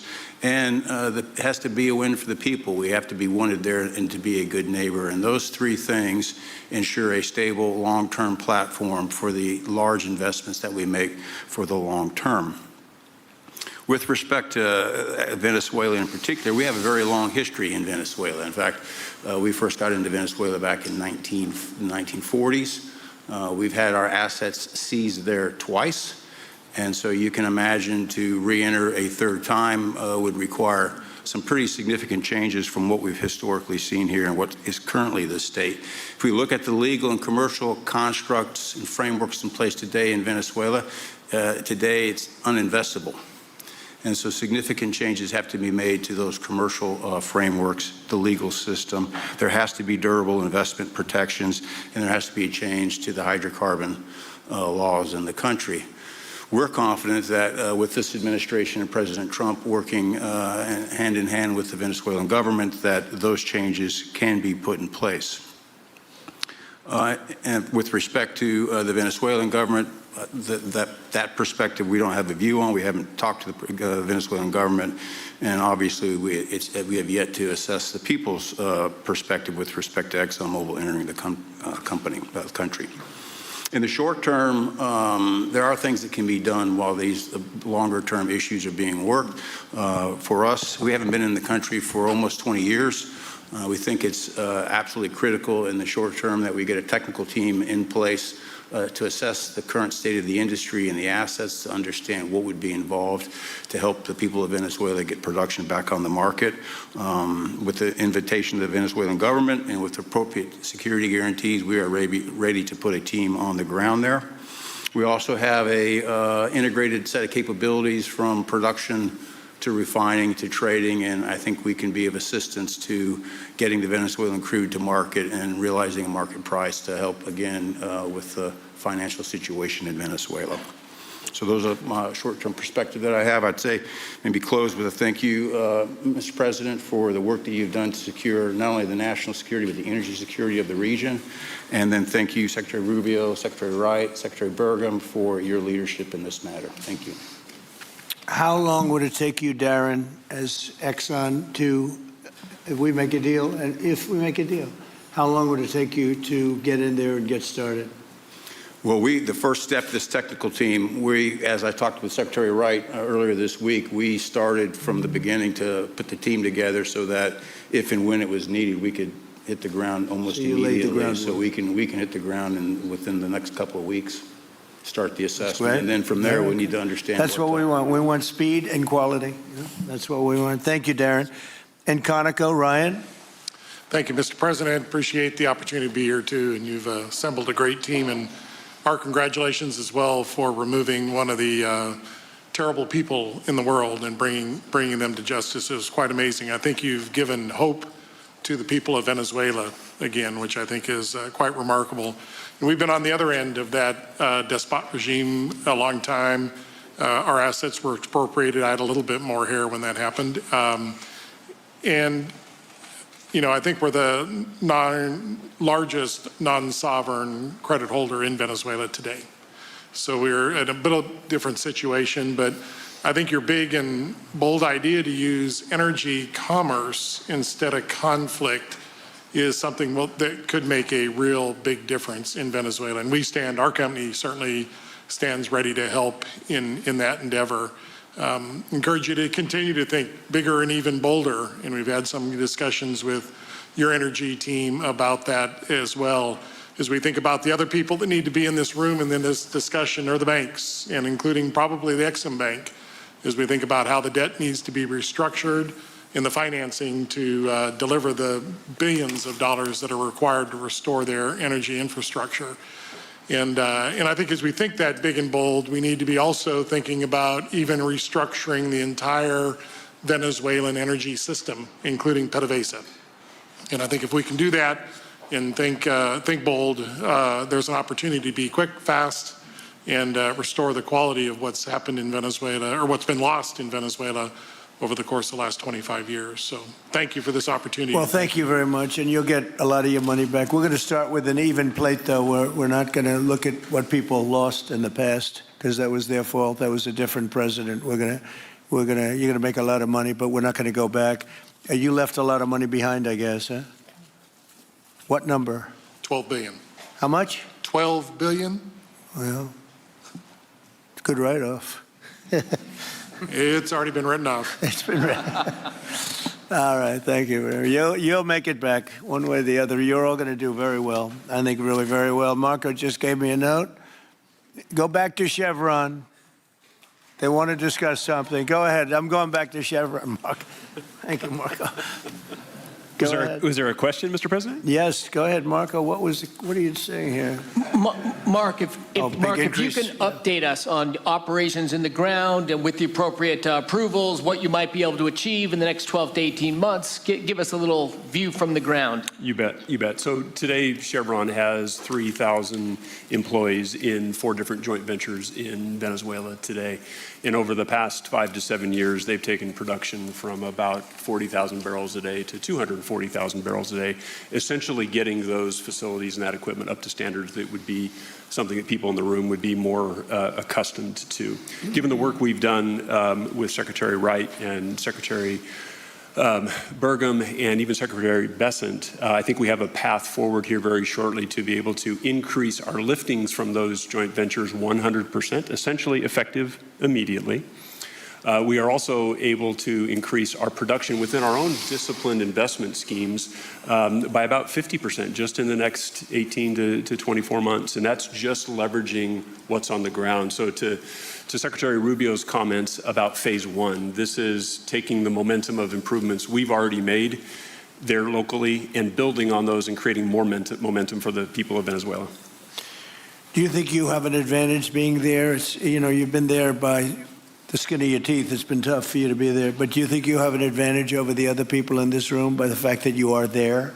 Yeah, I think there are, Mr. President, I think there would be days where it didn't feel like an advantage, and there are days where it does feel like an advantage. But having people on the ground today that care desperately about the people of Venezuela and know how to operate the assets that are there, it's a definite advantage today. Would you say the best locations are available, or would you say the best locations are already sort of worked, even though they're in very bad shape? The best locations for finding oil, the best locations for oil. There are more opportunities than not, Mr. President. With 300 billion barrels of reserves and resources in country, there are lots of opportunities for many companies. Will you be building new, or will you be using the old infrastructure that you have? Yeah, today it's a little bit of a mix, but today it's mostly us taking the equipment of today, getting it to the standards that we are accustomed to your comments about making it how it should be today. Most of the investments that we've been making are about getting it up to our standards. Well, I think you're going to make an investment, but you're going to get your money back very quickly, and that's part of our thing. We're going to have you get your money back fast, and then you'll give a lot to Venezuela and to the United States after that. Okay, so you'll be in good shape.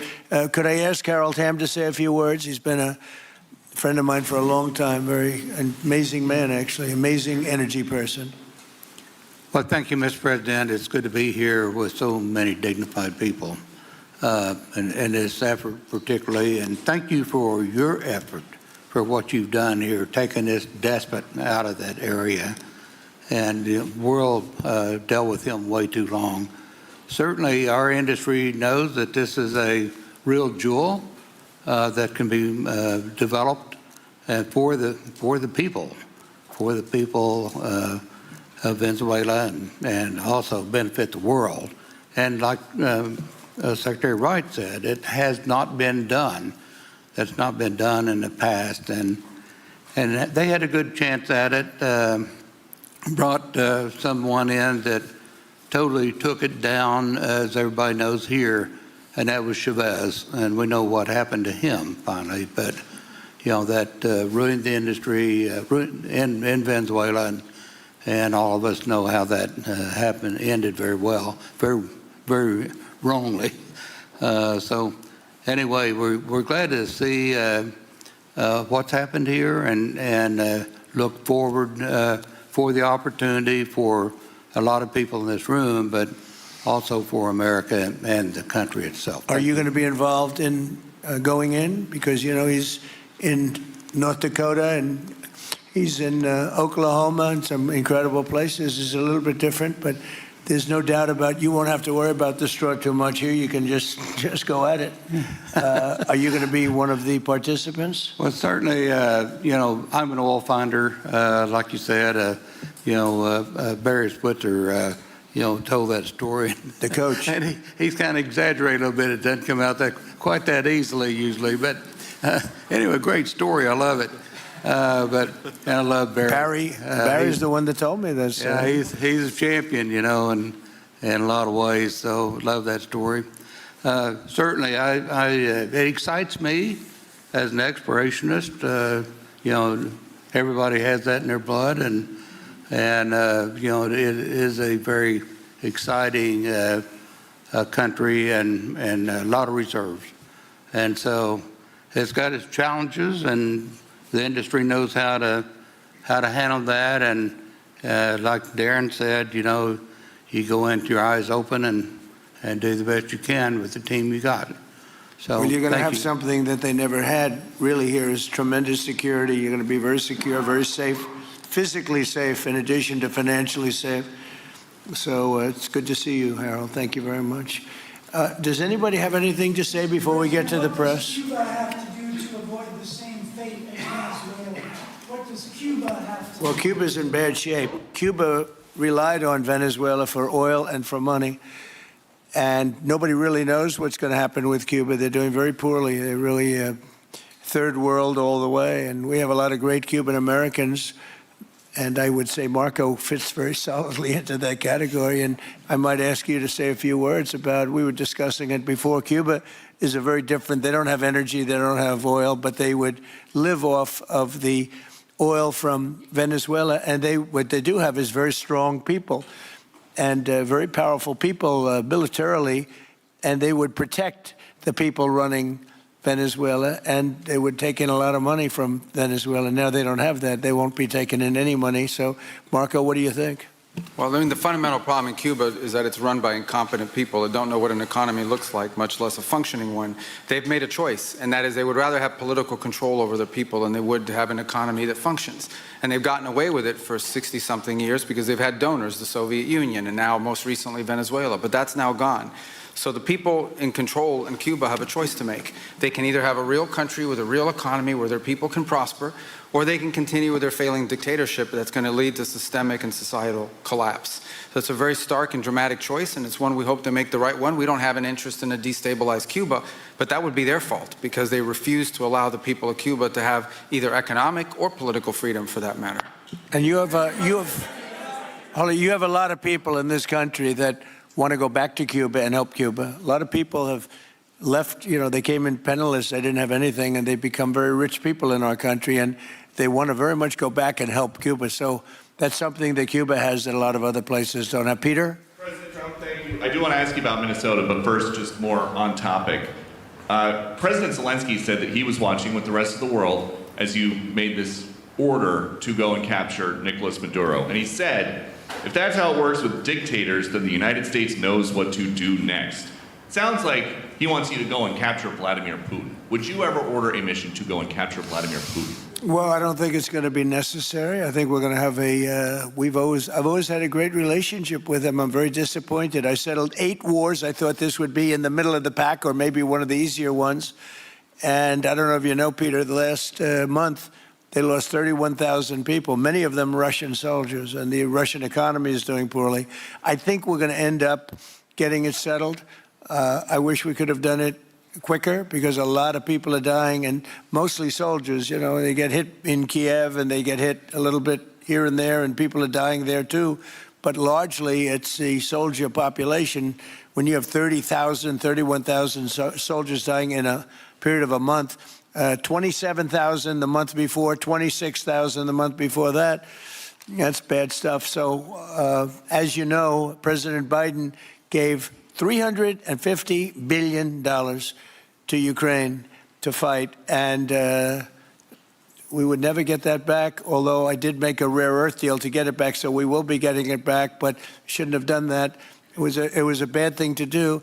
I will say that right now, because I was able to get NATO to up GDP from 2% to 5%. NATO's got a lot of money, and they're paying for everything. We're not losing any money. We're making a lot of money, I guess, if you think of it, because we're selling them military equipment. They're probably giving it to Ukraine. But we're selling them to NATO military equipment.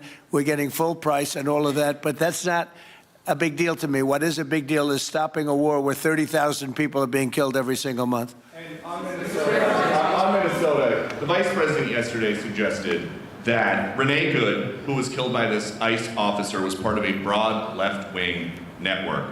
What has your team told you about this broad left-wing network? Who is in charge of it? Who's part of it?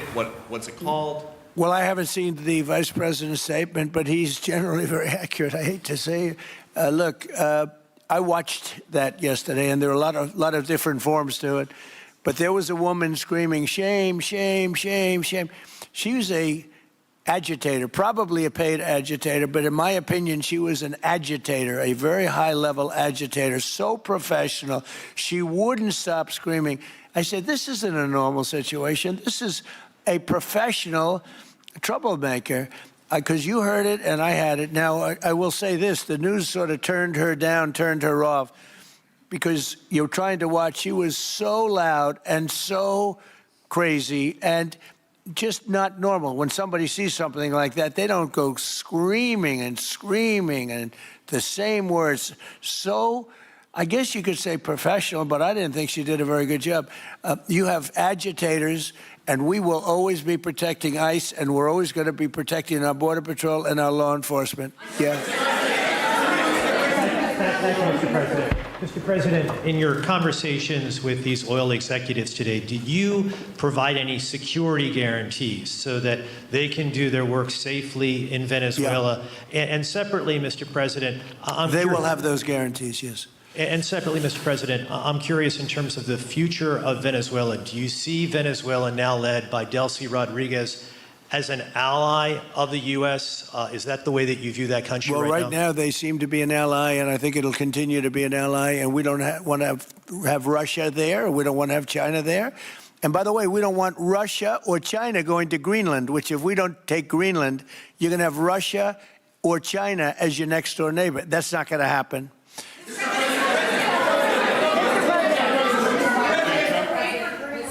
The white... Mr. President, thank you. You just said that these companies would have security guarantees if they go in on the ground in Venezuela. They will have. And what is your plan there actually for these companies and those Americans who are going to be on the ground working for these companies? Well, there are going to be Americans. I assume they're going to be using a lot of Americans, but they're going to be using a lot of people from Venezuela and other places, I would imagine. But I would think that mostly they'll be using Venezuelan workers. They have a lot of great workers. They have a very high unemployment rate, and they have workers that are very familiar with taking oil out of the ground. Yeah. How long do you think the Ayatollah will be in power after what we've seen play out on the ground there? When is the U.S. going to get involved now that reports of protesters being killed on the ground? So Iran's in big trouble. It looks to me that the people are taking over certain cities that nobody thought were really possible just a few weeks ago. We're watching the situation very carefully. I've made the statement very strongly that if they start killing people like they have in the past, we will get involved. We'll be hitting them very hard where it hurts. And that doesn't mean boots on the ground, but it means hitting them very, very hard where it hurts. So we don't want that to happen. There have been cases like this where President Obama totally backed down. But this is something pretty incredible that's happening in Iran. It's an amazing thing to watch. They've done a bad job. They've treated their people very badly, and now they're being paid back. So let's see what happens. We're watching it. We're watching it very closely. Go ahead, please. Yes, go ahead. Thank you so much, Mr. President. Do you have any comments in reaction to the recent attacks by the Syrian government alignment groups against US-backed Kurdish forces in Aleppo, Syria, which killed dozens of civilians and displacing many families? Does your administration bring peace between the Kurds and the Syrian government? I want to see peace, yes, I do. The Kurds and the Syrian government, we get along with both, as you know very well. They have been natural enemies over the years, but we get along both, and we want to see Syria succeed. And so far, I think they are succeeding, but this is just breaking out, and we want to see that stopped. Go ahead, please. You're meeting with the President of Colombia, Gustavo Petro, in a few weeks. Do you hope this meeting with Gustavo Petro marks a new chapter, a new beginning in the benefit of the U.S. and Colombia relations? What country? Colombia, with the President of Colombia, Gustavo Petro. I had a very good talk with him yesterday, and he's been very hostile to us and to the nation and to me, called me a dictator and lots of other things. Called Biden some terrible names, far worse than he called me. But he called yesterday through people, and he wants to meet. and that's fine with me. I've made up with people also, you know. So we're going to have a meeting with them. We had a very good conversation. The people of Colombia are incredible people. Marco would know that better than anybody because he's married to a woman from Colombia. And I don't mean Columbia University. That would be, I'm not sure. I think I like Colombia, the country, better, if you want to know the truth. The people, hold it. The people are great people. I look forward to meeting with them. We're going to meet in the very near future. Would you meet the interim president of Venezuela here in the White House? Would you greet her to discuss the fate of the oil? Yeah, well, I'm going to meet a lot of people, and we're going to meet, you know, we meet a lot of people. When you end 8 wars, you get to know a lot of people, and I think it's very important. As an example, we have over $18 trillion. Think of that, $18 trillion coming into our country. A lot of that's coming in from foreign countries like Saudi Arabia and Qatar and UAE and others. And I get to meet a lot of people, but I will be meeting with various representatives of Venezuela, probably pretty soon. We haven't set that up. But the relationship that we have with the people that are currently running Venezuela is very good.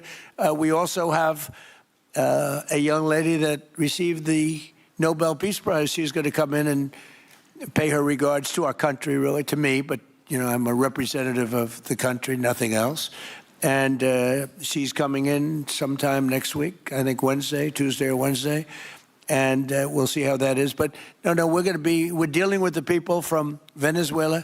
We're dealing with them very well. I think they've been very smart in the way they've dealt with us, frankly, because that whole place could have been obliterated with one more strike, and we didn't want to do that. Thank you so much. I have a question for you on Minneapolis, but on Venezuela and your meeting with Machado next week. If she gives you her Nobel Peace Prize, will that change your view about her running that country? Well, I have to speak to her. I mean, I'm going to have to speak to her. She might be involved in some aspect of it. I will have to speak to her. I think it's very nice that she wants to come in, and that's what I understand the reason is, because Norway is very embarrassed by what took place. I mean, they're getting decimated. Look, whether people like Trump or don't like Trump, I settled 8 wars, big ones, some going on for 36 years, 32 years, 31 years, 28 years, 25 years, some just getting ready to start, like India and Pakistan, where already 8 jets were shot out of the air, and I got it done in rapid order without nuclear weapons. I can't think of anybody in history that should get the Nobel Prize more than me, and I don't want to be bragging, but nobody else settled wars. Obama got the Nobel Prize. He had no idea why. He still has no idea. He walks around, he says, I got the Nobel Prize. Why did he get a Nobel Prize? He got it almost immediately upon attaining office, and he didn't do anything, and he was a bad president. So, I mean, you should get the Nobel Prize for every war you stopped. These were major wars. These were wars that nobody thought could be stopped. President Putin called me, and he said about 2 of the wars that he's been trying to stop them for 10 years. He wasn't able to do it. He couldn't believe it. So in theory, you should get the Nobel Prize for every war you stopped. Every one of them was major. But I don't care about that. What I care about is saving lives. I've saved tens of millions of lives. You know, the Prime Minister of Pakistan came here, and he made a very public statement.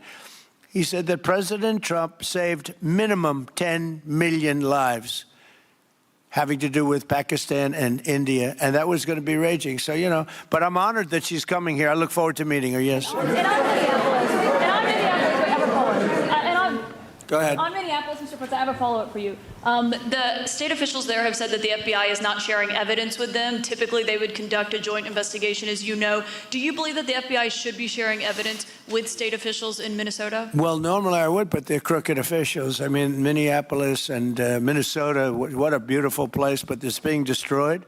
It's got an incompetent governor, fool. I mean, he's a stupid person. And it looks like the number could be $19 billion stolen from a lot of people, but largely people from Somalia. They buy their vote. They vote in a group. They buy their vote. They sell more Mercedes-Benzes in that area than almost. Can you imagine? You come over with no money, and then shortly thereafter you're driving a Mercedes-Benz. The whole thing is ridiculous. So they're very corrupt people. It's a very corrupt state. I feel that I won Minnesota. I think I won it all 3 times.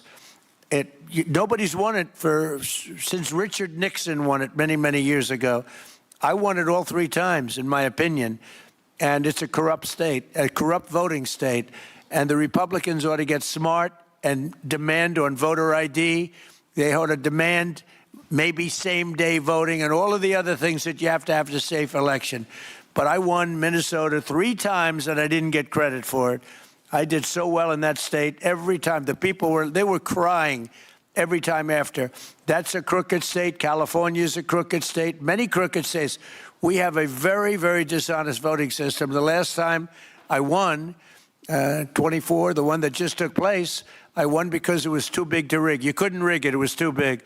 But I won the state of Minnesota. It's a corrupt voting system with an incompetent governor, a very incompetent governor.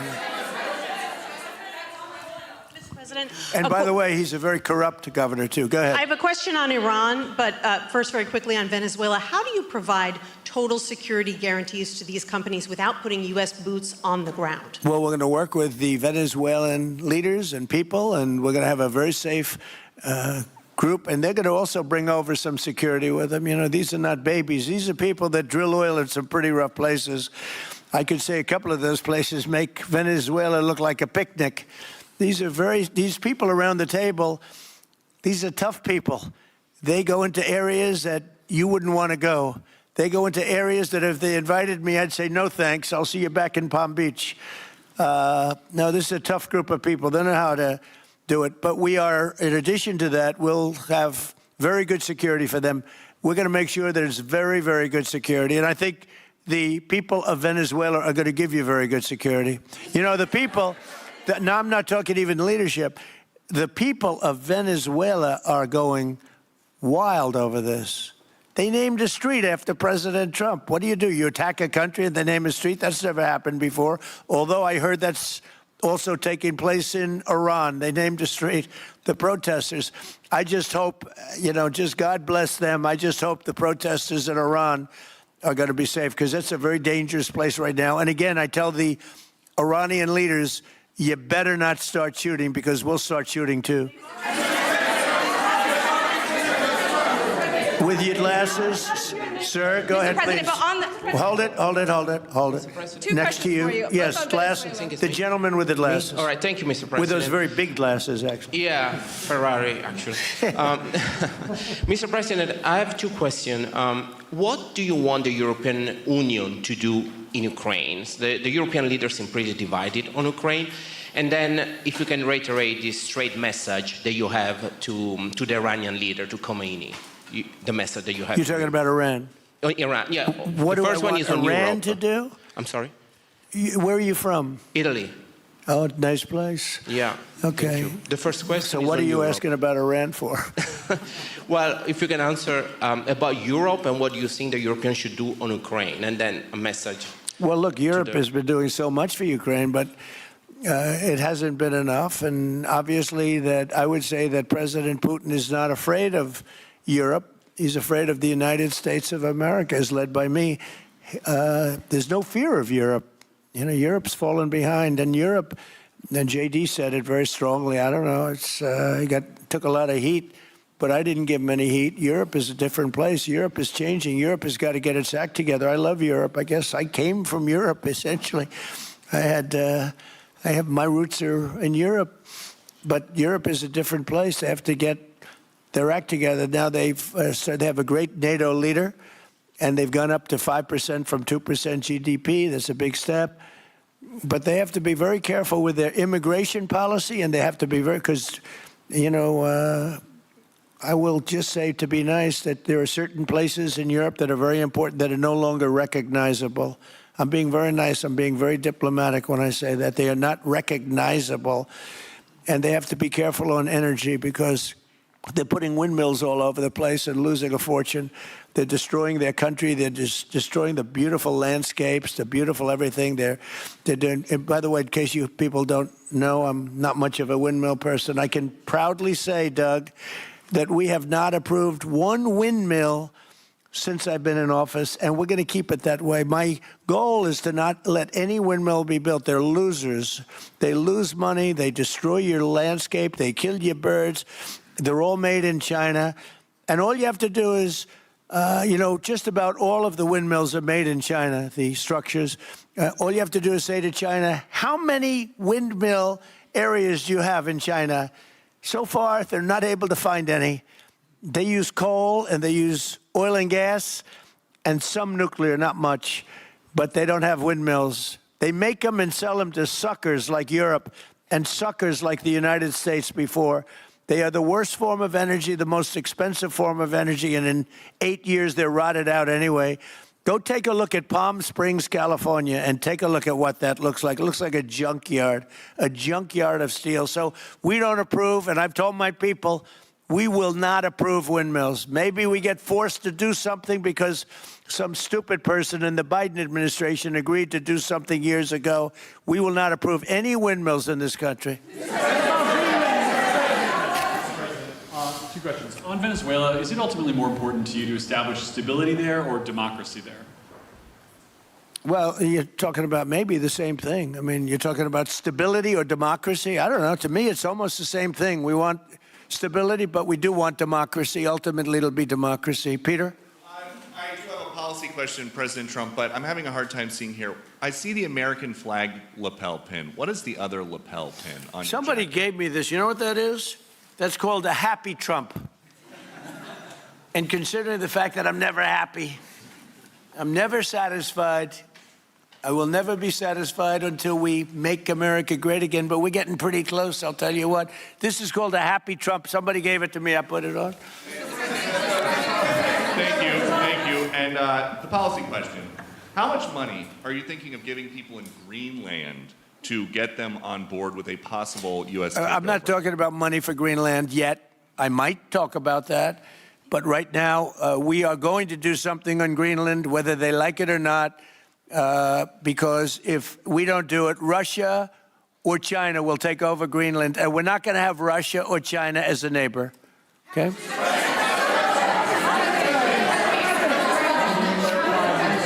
I would like to make a deal, the easy way, but if we don't do it the easy way, we're going to do it the hard way.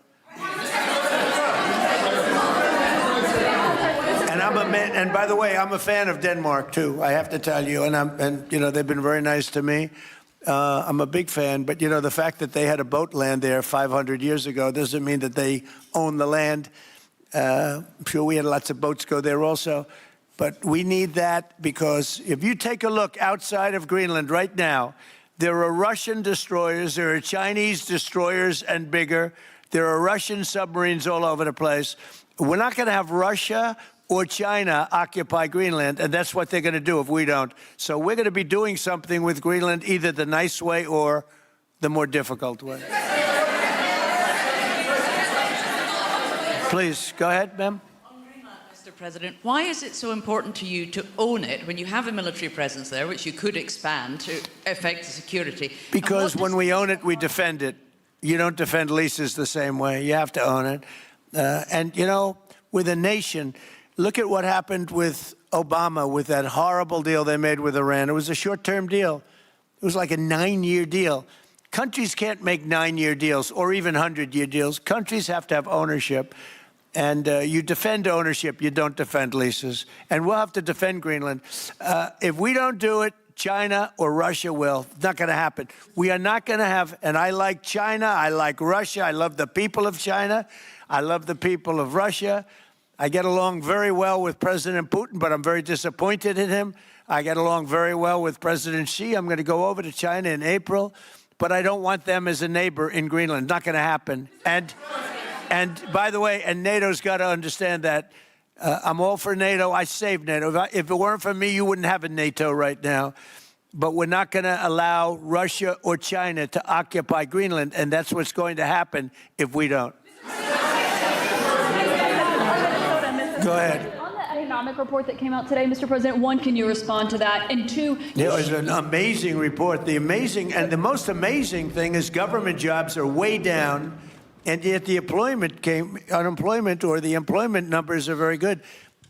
We've gotten rid of tremendous numbers of federal government jobs. Nobody's ever seen anything like it. And yet the employment numbers are very good. They're really getting better. But now we have all those people to work in the private sector for a lot more money. I think that's one of the very big things. The other thing is at 5.4%.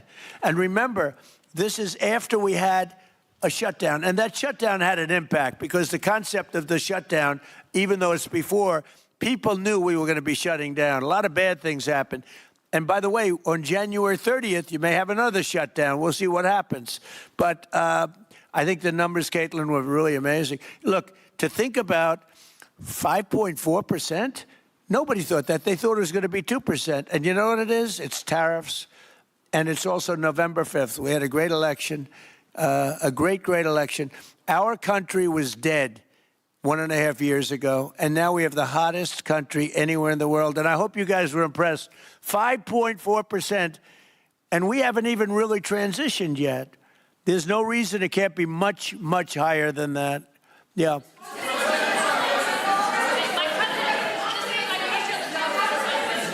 Can you respond to the manufacturing Let's numbers? give CNN a chance. You know, they've been fighting so hard to get back into the mainstream. Mr. President, you posted some numbers actually on Truth Social last night. People saying you posted the job data early when you're not supposed to obviously share it till the next morning. Did you do that on purpose? No, I don't know. If they posted them, I said post them whenever you get a chance. I don't know. They gave me some numbers. When people give me things, I post them. But the numbers are amazing. Yeah, please. Administration plan to distribute the money from the Venezuela oil sales? Is it, obviously you say it's going to go into these controlled accounts. Yeah. Would it go back to Venezuela in a Yeah. direct payment? Is it going through these goods? How do you plan to do that? Well, we And then I want have to a make second sure question. that Venezuela can survive. You know, Venezuela needs money, and we're going to make sure that they get money. And we're going to get money, and the oil companies are going to make something for the work they do, and they're going to get back their money. We're devising a formula, but it won't be so much of a formula. It's going to be what they need. We're going to take care of what they need. There'll be plenty left over. We're going to have a lot of money left over. And the money left over is going to the United States of America, and the oil companies are going to be very happy. Yeah, please.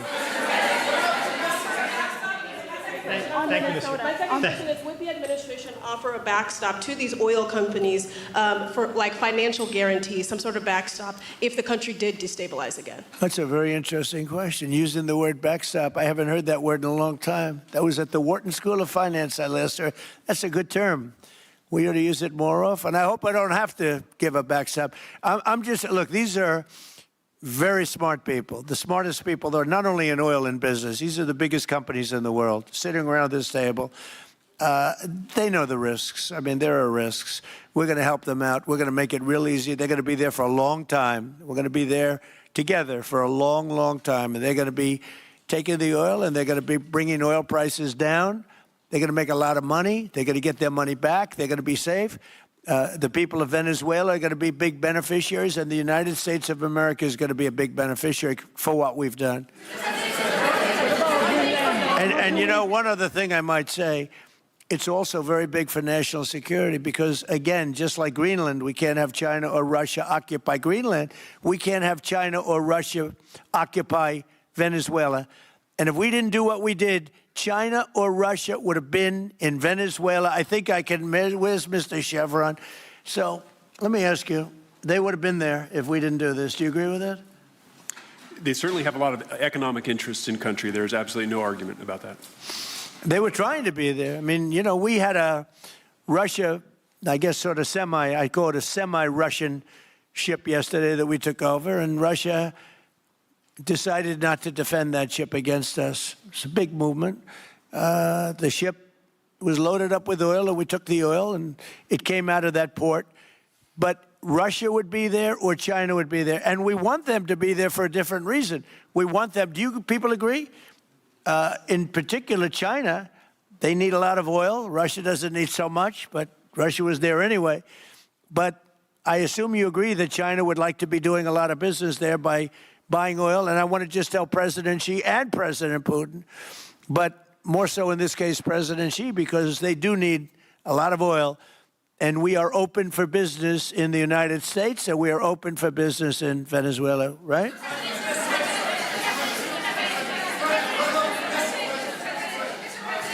Go ahead, sure.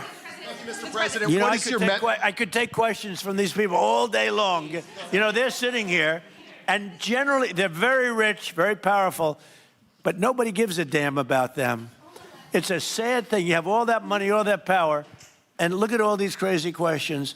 We could do this all day long and they wouldn't be satisfied. I have a question on today's meeting, Mr. President. We'll take a few more, though. I have a question on today's meeting, Mr. President. Let me ask you more importantly, do you have any questions from the biggest? Yes, sure. Hold it. Do you have any questions for the biggest people on earth, the biggest business people, the biggest companies anywhere on earth? Do you have any questions for these people? No, do you have a question for them? Yes, but have Go you ahead, heard go from ahead, ask any of them. the companies in the room that they are committed to rebuilding the oil infrastructure in Venezuela? And for the executives in the room, what do you need from the administration in order to invest? That's a good question. Do you want to go and answer that question? Yeah, Exxon, small company.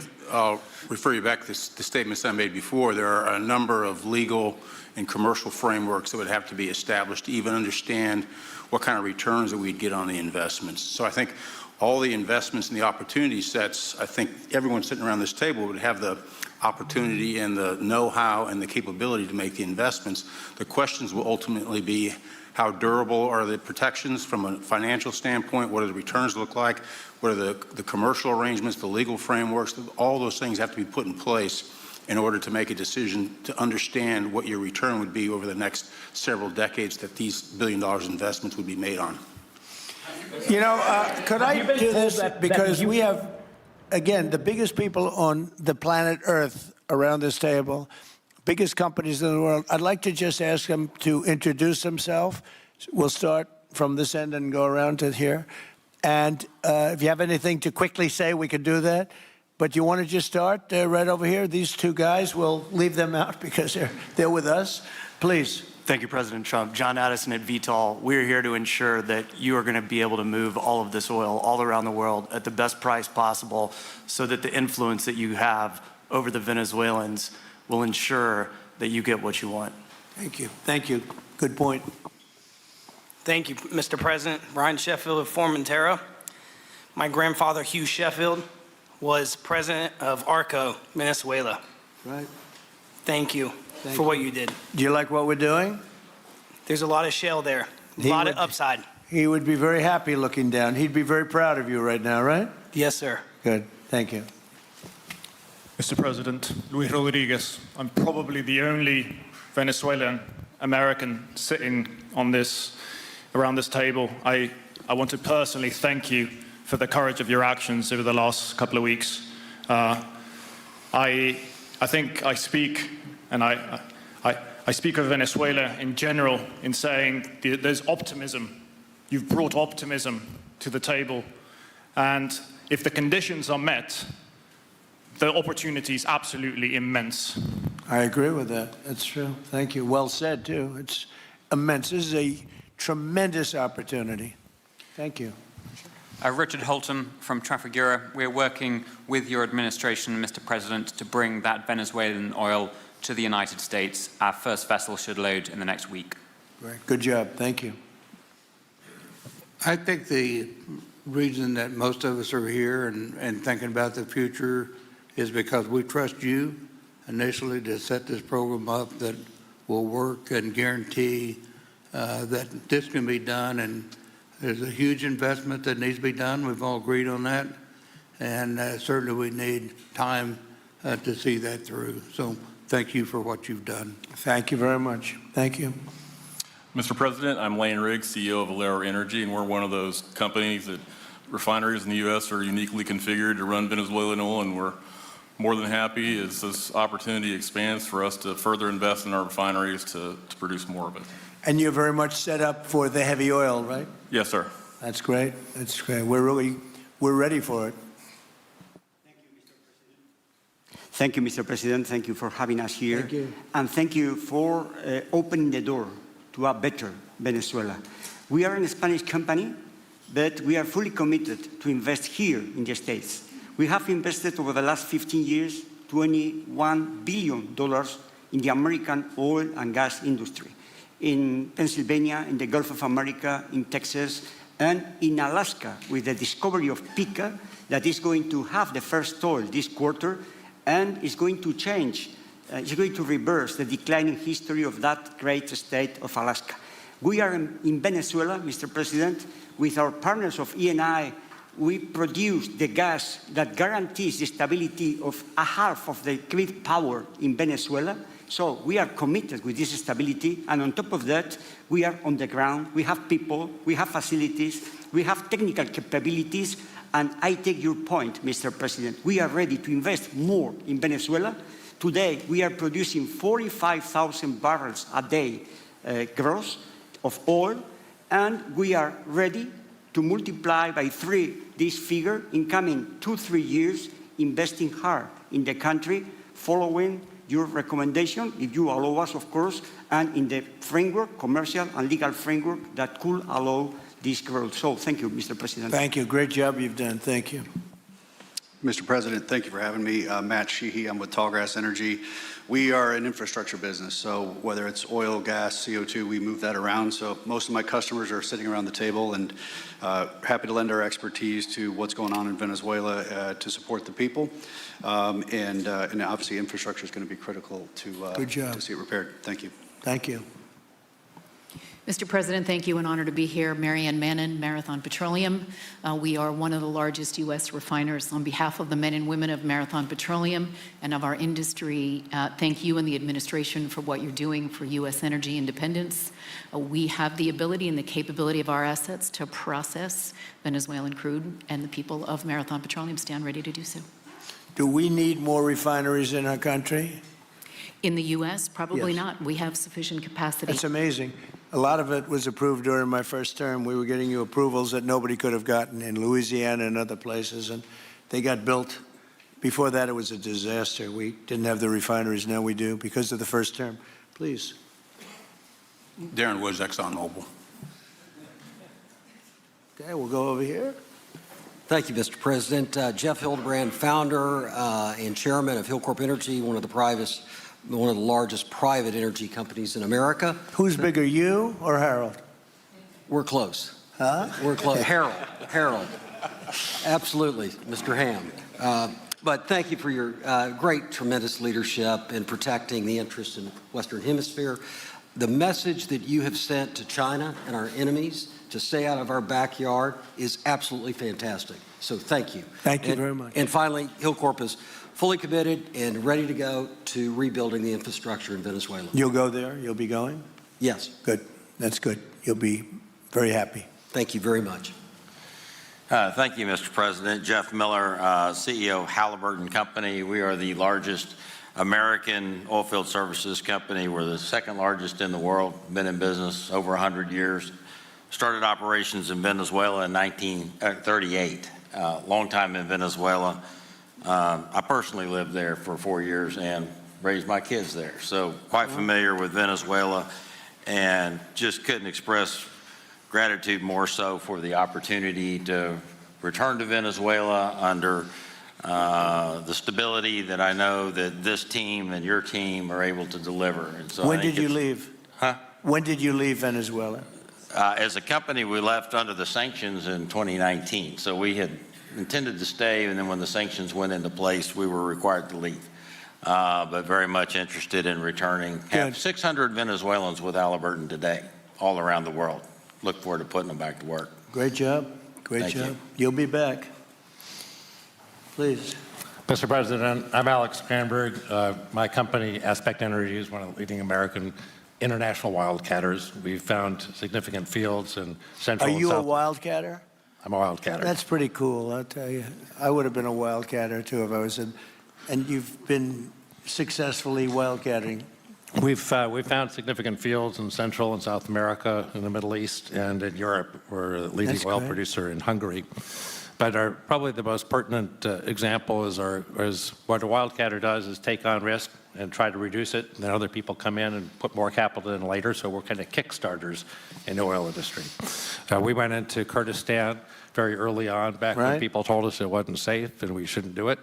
We found a big field there, and it ultimately has got to be developed along with one of my colleagues here to be one of the big leading fields in Kurdistan. We think that Venezuela has a tremendous amount of opportunity. If you look at the reinvestment required, the investment required, people are talking about hundreds of billions of dollars. But if you put that in perspective, that's 1 million barrels a day for 15 years. It's $220 billion net cash flow. So what we really need to do is to be able to kickstart production and then reinvest and have the confidence to reinvest. And what you're doing by putting the United States in control of the cash flow coming out of the country, it gives companies like ours the confidence to say we can kickstart this production and then reinvest and reinvest. In Hungary, we've invested $1 billion in changing the trajectory of Hungarian oil production. And we were only able to do that not because we could write $1 billion check, we're a smaller company, but because we reinvest all the cash flow back into new production. Good. Mark Good Nelson, job. Mark Nelson with Chevron again. Thank you, Mr. President. I'm Claudio Descalzi, and ICO, Italy. We started working in Venezuela in 1980. We have a lot of oil, but now just the gas is flowing because it's not under sanction. And as my colleague from Repsol said, we cover more than about 50% of the electricity in the country. So that is essential to avoid any kind of problem, social problem. We own about 4 billion barrels of reserves, so a huge amount in the Orinoco Belt and in central Venezuela. We have now in the country 500 people, most Venezuelan, and we are ready to invest. Clearly, we are ready to invest. We thank you for the big efforts and the efficiency of your action, and we are here. And we are here to work together with the U.S. We are also a big investor in the U.S. So I know that. We thank you again, and we are there. And we are also ready to join with American companies in our assets to develop and go faster with good investors and good know-how from the U.S. company. Yeah. Thank you. You've done a great job. Thank you very much. Mr. President, Ross Perot, good to see you again. I'm chairman of Hillwood and HKN Energy. Been in the energy business 45 years, and we have been working with your team quite a bit. We have been in Kurdistan now for 19 years, along with Alex, and built a very good business. But now with your team, we're looking in Syria, we're now in Libya, and so we are very excited to look at Venezuela with you and your group, and look forward to continuing to build this great industry. Thank you very much. Thank you. Mr. President, thank you for having us here today. Wael Salwan from Shell. Of course, we have a huge presence here in the U.S., in the Gulf, as well as in Pennsylvania with a petrochemical facility, which I think we had the opportunity to host you at, as well as being one of the largest LNG off-takers of American LNG.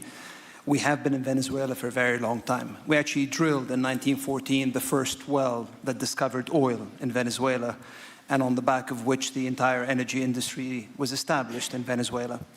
When we left in the 1970s because of nationalization, we had 1 million barrels per day of production. But we have kept boots on the ground in Venezuela all this time, and we now have a few $1 billion worth of opportunities to invest in, subject to OFAC approval. So we are ready to go and looking forward to the investments in support of the Venezuelan people. That's great. Thank you very much. Thank you, Mr. President. Ben Marshall, the America's CEO for Vitol.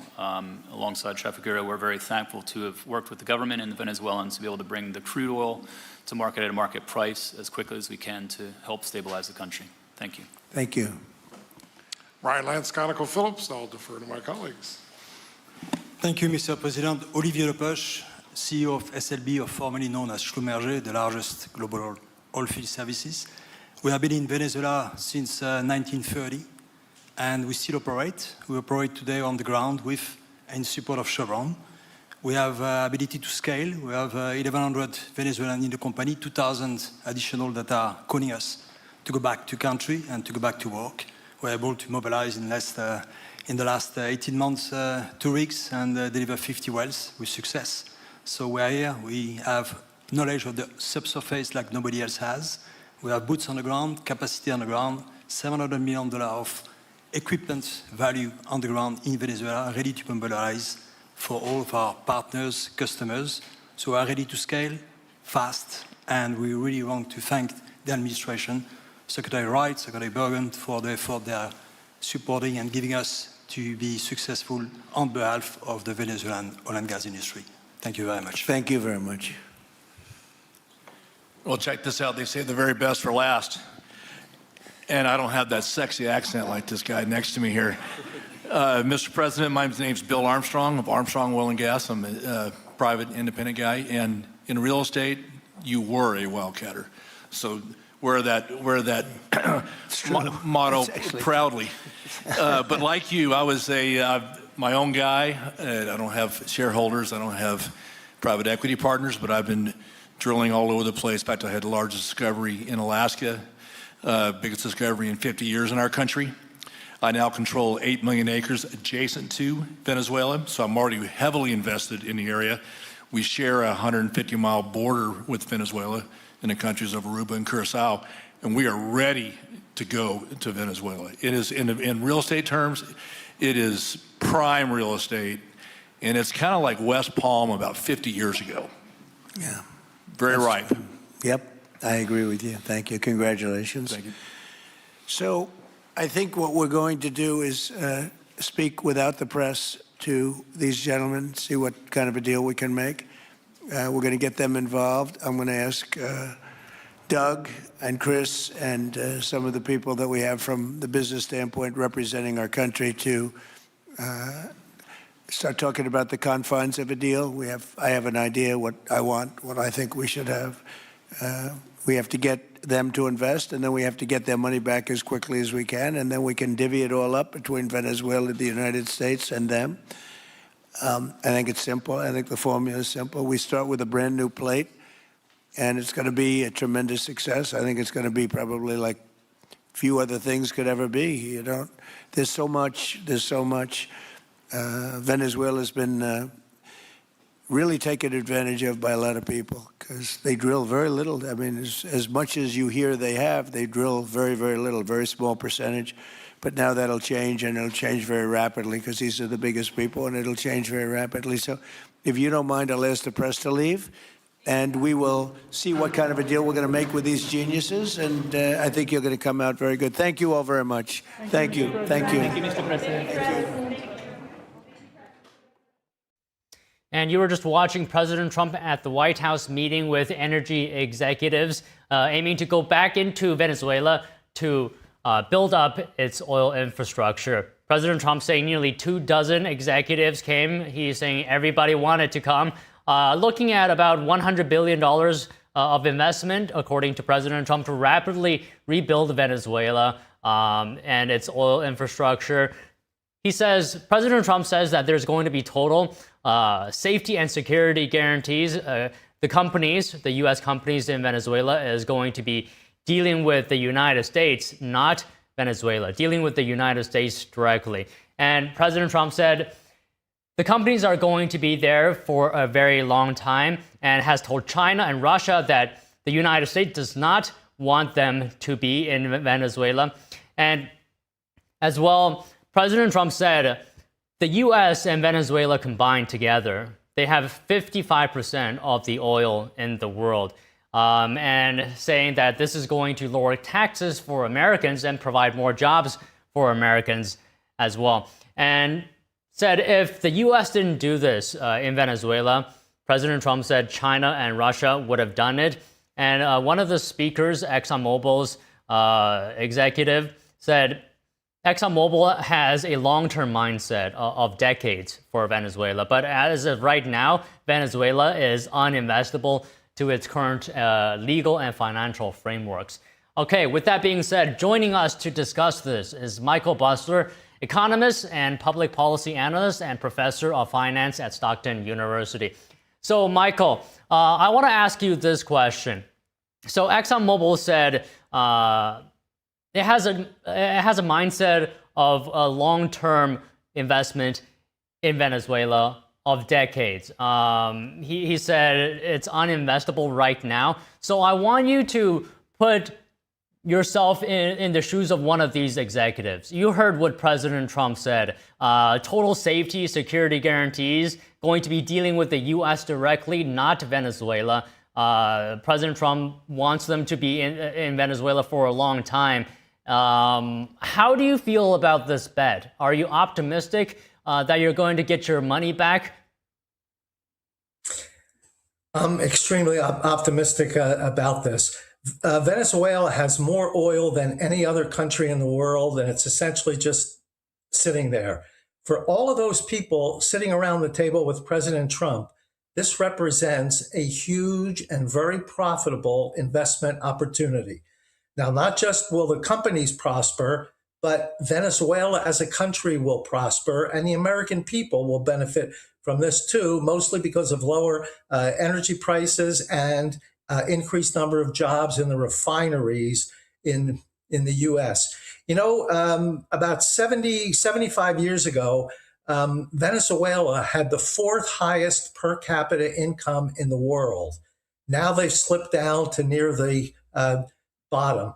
If they can, and President Trump intends to, fully commercialize their oil industry, it will revitalize that country. And also from a political standpoint, it will put the U.S. in a position to control much of the energy in the world. And the fact that we have a good relationship with Saudi Arabia and the other OPEC countries, that should all ensure a long-lasting supply of energy at very reasonable prices. And when you can do that, it will jumpstart economic growth and it will keep inflation low. This is a huge positive for the U.S., Venezuela, and the world. Okay, so Exxon said that Venezuela right now, as it stands, is uninvestable due to its legal and financial frameworks. So if you were ExxonMobil, what would you want to see changed so that you feel more comfortable?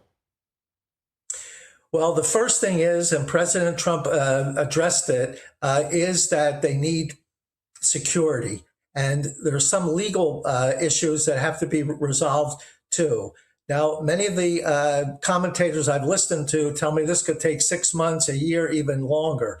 President Trump doesn't operate like that. He gets things done very quickly. Maduro's only been out of the country a week, and already you have 25, 30 of the largest oil industry executives there ready to invest in Venezuela. So as long as President Trump can fix the legal issues, provide security for the companies, and I would venture to say within a year, they'll hold elections there and you'll get somebody in power, perhaps the latest Nobel Prize winner, maybe not, but you'll get somebody in power who favors democracy and is not looking at any of these communistic positions. If that happens, these oil companies will feel very secure. They've been burned in the past because somebody came in, they were communistic or socialistic, they nationalized all the industry, and the companies essentially had to walk away from hundreds of millions, in some cases billions of dollars in investment. So as long as Trump gets in there, and he will do it, he'll fix the legal system, he'll supply security, that will create a good environment for these companies to come in. They'll commercialize the oil industry. It will be a benefit for everyone. Okay, well, I'll leave it there on Venezuela, and I want to move on to fraud here in the United States domestically. Treasury Secretary Scott Bessent putting into motion new efforts to combat fraud, you know, like investigating money services businesses or MSBs in Minnesota and announcing an upcoming IRS fraud task force, right? And Bessent is saying MSBs in Minnesota are sending taxpayer funds overseas, and many have been at risk of being exploited by the terrorist group Al-Shabaab. So, Michael, the details of these investigations are scarce. Have we seen MSBs being used in fraud schemes before? Not anywhere near this level. This is a massive fraud, tens of billions of dollars, not just in Minnesota, but they're starting to look at other states too. California has a big issue. Illinois and Chicago particularly has a big issue. New York State has a big issue. The American public is generally very compassionate, and we like to see particularly Americans being able to live a good life. Now that meant, since we have a lot of families with single parents, that meant that daycare had to be provided to them at a very reasonable price or no cost at all. The American public was willing to do that. So all those billions of dollars that we were investing, we thought in daycares that would help single parents in particular, the money was all fraudulently taken. And as Secretary Bessent pointed out, a lot of this money went back to foreign countries and to people who we don't want to support because they're our adversaries. Trump appointed, I think yesterday, a fraud czar. So somebody in the Justice Department who has sole responsibility for digging up this fraud. They're going to come up with literally billions of dollars of fraud that American taxpayers thought they were helping people, and the money goes to people who aren't using it for what they're supposed to, and they take the money and buy cars and houses and send it back to the country that they came from to support terrorism. This has been long overdue. I don't know why prior administrations give so much money without adequate oversight. Look, the federal government has a huge deficit spending problem. We need to get our spending down. When DOGE came in, they started to identify hundreds of billions of dollars of fraud that's going on. This is a continuation of that. And by the time we're done here, this will be a massive scandal that probably we haven't seen ever in the U.S. I mean, Michael, does this surprise you? Is it unusual for U.S. taxpayer funds to be transferred overseas like this, using MSBs, potentially, supporting foreign terrorism even? And what are the safeguards that's supposed to be in place to prevent this? Yeah. So none of that money should ever leave the country, especially to finance some of these MSBs. The federal government should have safeguards in place, particularly the prior administration increased government spending massively, and a lot of that money went for these social programs, which the public felt was helping people, and that's not true. No dollars should leave the U.S. to go to any foreign country that especially supports any terroristic activities. We need to put these safeguards in place immediately. All of the government officials who looked away, it appears the governor of Minnesota, based on what I heard some of these whistleblowers testify in the last day or two, it appears he knew about this and didn't do anything about it and just let it go. Some of it, I think, was for political reasons. In Minnesota, they have a large Somali population. Over 80% of them are dependent on government, either welfare, food stamps, or other benefits, and they're sucking out all this money from the taxpayers. And then beyond that, they're sending some of it away. We need to have safeguards put in. There should be regular audits to make sure this money is going where it's supposed to. And if it's not, President Trump just stopped paying all this. Now, unfortunately, that's going to hurt some legitimate entities also. But the fraud scandal is so large, Trump finally said, let's just stop it, figure out who's right and wrong, and just get the good people receiving the money, and everybody who shouldn't be receiving it should not. And furthermore, let's try to collect, which will be very difficult, but let's try to collect some of this money that we gave them and they spent on things that they shouldn't have spent things on.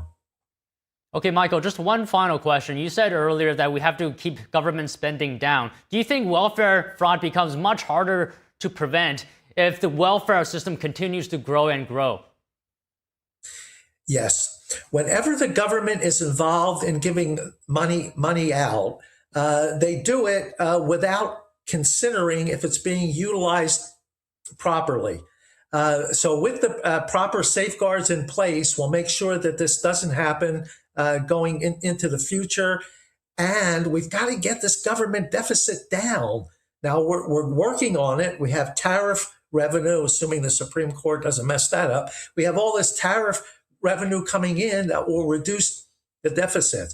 President Trump is working on a plan as quickly as possible to try to balance the budget. And we need to do that because we have a $38 trillion public debt. The interest expenses annually are approaching $1 trillion. We need to stop this. Look, we're stuck in a deep hole as far as the deficit's concerned. The first thing you do when you're stuck in a deep hole is stop digging. So we have to get these deficits down. We have to try to balance the budget, and eventually we can work on reducing the public debt. This is a tremendous burden we're placing on children and grandchildren because they're going to have to carry all this. We need to work on that as soon as possible. Okay, great points today, Michael. Really appreciate you talking with us. Thank you for your time. Thank you, Don. Always my pleasure. Coming up, we have the new footage showing a different perspective of the Minnesota ICE shooting. We have that after this break.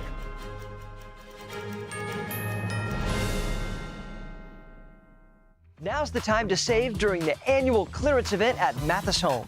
We have over 100 dining sets in stock with the styles you'll love. Values like this are hard to find. Take your pick. These modern dining sets are just $3.99. This one features a wood grain finish and 4 upholstered side chairs. This set has a durable faux marble top and 4 side chairs. Your choice, just $3.99 with fast, free delivery. Come save with the annual clearance event at your furniture superstore, Mathis Home. All throughout your home, appliances and systems just wait for the worst time to break down and leave you with expensive repairs. Unless you have a plan from Choice Home Warranty. All home appliances and systems have a breakdown clock, and when it expires, it will cost hundreds and potentially even thousands of dollars to fix or replace. That's why every homeowner should have a plan with Choice Home Warranty, like I do. For a low monthly fee, a Choice Home Warranty plan will cover your heating, air conditioning, plumbing, appliances, and more. Don't let an unexpected repair wreck your budget. With Choice Home Warranty, that covered repair is fixed or replaced for you. Choice Home Warranty has been a great company to work with, and they've taken care of us. I would suggest anybody who lives in a home not to be in a home without him. Avoid the ticking clock of home appliances and systems breaking down with a plan from Choice Home Warranty. Call now to get your first month free. Call in the next 10 minutes and we'll give you $120 off your first year of coverage. That's $200 in total savings. With a nationwide network of over 25,000 technicians, I don't worry about how my next breakdown will be handled. With a click of a button, my claim is filed, and Choice Home Warranty starts the clock. They do the legwork, hiring the right technician and handling the cost of covered repairs and replacements.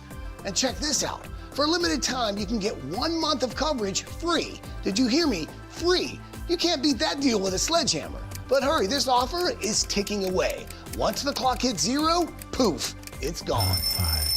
Don't fear the breakdown clock. Get a plan from Choice Home Warranty and get round-the-clock money-saving protection you can count on. Call in the next 10 minutes and we'll give you $120 off your first year of coverage, plus get your first month free. This offer won't last long. Get your home protected. Call now. Don't wait for an appliance or system to break down. Call before that happens. Call 800-983-3523. 800-983-3523. Hi, I'm Smokey Bear, and I made an assistant to help you out, because only you can prevent wildfires. Hey, Assistant Smokey Bear. Call me Papa Bear, because I'm grilling up dinner. Do you get it? Yes, good job. So, what should I do with all these coals? Don't just toss them out. Put them in a metal container because those embers can start a wildfire. I understand. The stakes are high. Ha, ha, ha, ha. See, Smokey thinks I'm funny.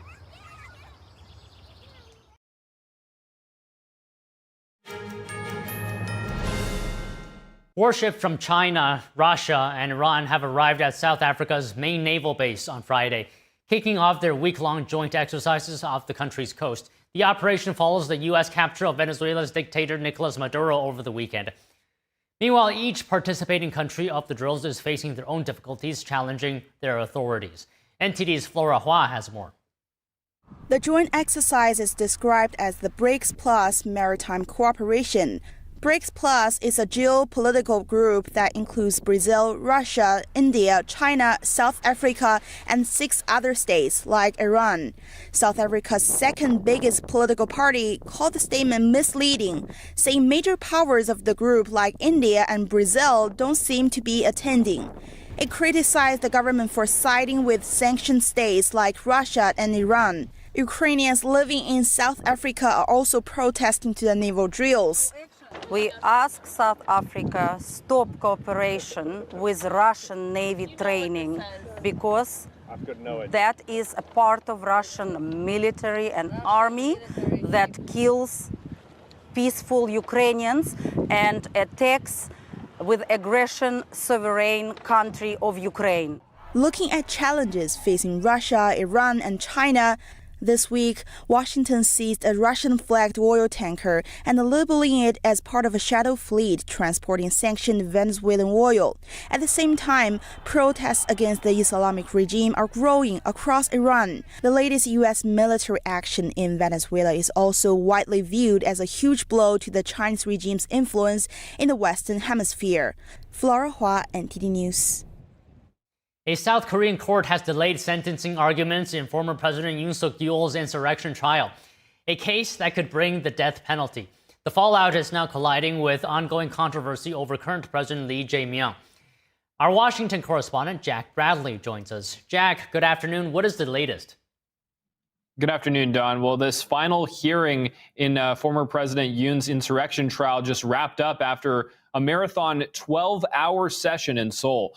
Now, prosecutors argue that Yoon was behind a plan to suspend parliament, impose martial law back in late 2024, and then order troops to block lawmakers from voting it down. Now, Yoon denies these charges, saying that he acted within his presidential authority. If convicted, Yoon could face a life sentence or even the death penalty, though South Korea hasn't carried out an execution in decades. Supporters of Yoon have been rallying outside the courthouse, calling this trial rushed and politically motivated. Take a look. I think this is a time when we must show our support for President Yoon Suk-yeol and raise our voices to say that the insurrection should be found not guilty. I believe everything has been rushed since the impeachment trial. I am watching with a prayerful heart. But to be honest, I don't have high expectations. Now, meanwhile, attention's shifting to the current president, Lee Jae-myung, who's on the other end of the political spectrum, being elected just after this whole trial began. Lee has been working to crack down on what he calls hate speech and disinformation. His administration even shut down anti-Chinese Communist Party protests last year, drawing criticism from free speech advocates. Let's take a look. And what Yi was referring to there is essentially speech against China. People in the streets say CCP out, and they consider that to be hate speech. Now, you can say the worst things about the United States on the streets of Korea, and they won't let you, they'll let you go. So demonstrations against the United States are permitted. Demonstrations against China are not. Now, those protests had been erupting after President Lee was elected, with those concerns of President Lee taking a softer stance on the Chinese Communist Party than the former President Yoon. Now, as for the former president, the court is expecting to rule on his case next month. So we'll stay tuned for that, Don. All right, Jack, thank you. We now have access to new footage showing a different perspective of the Minnesota ICE shooting. It appears to show the federal agent being struck by Renee Nicole Good's car. Let's take a look.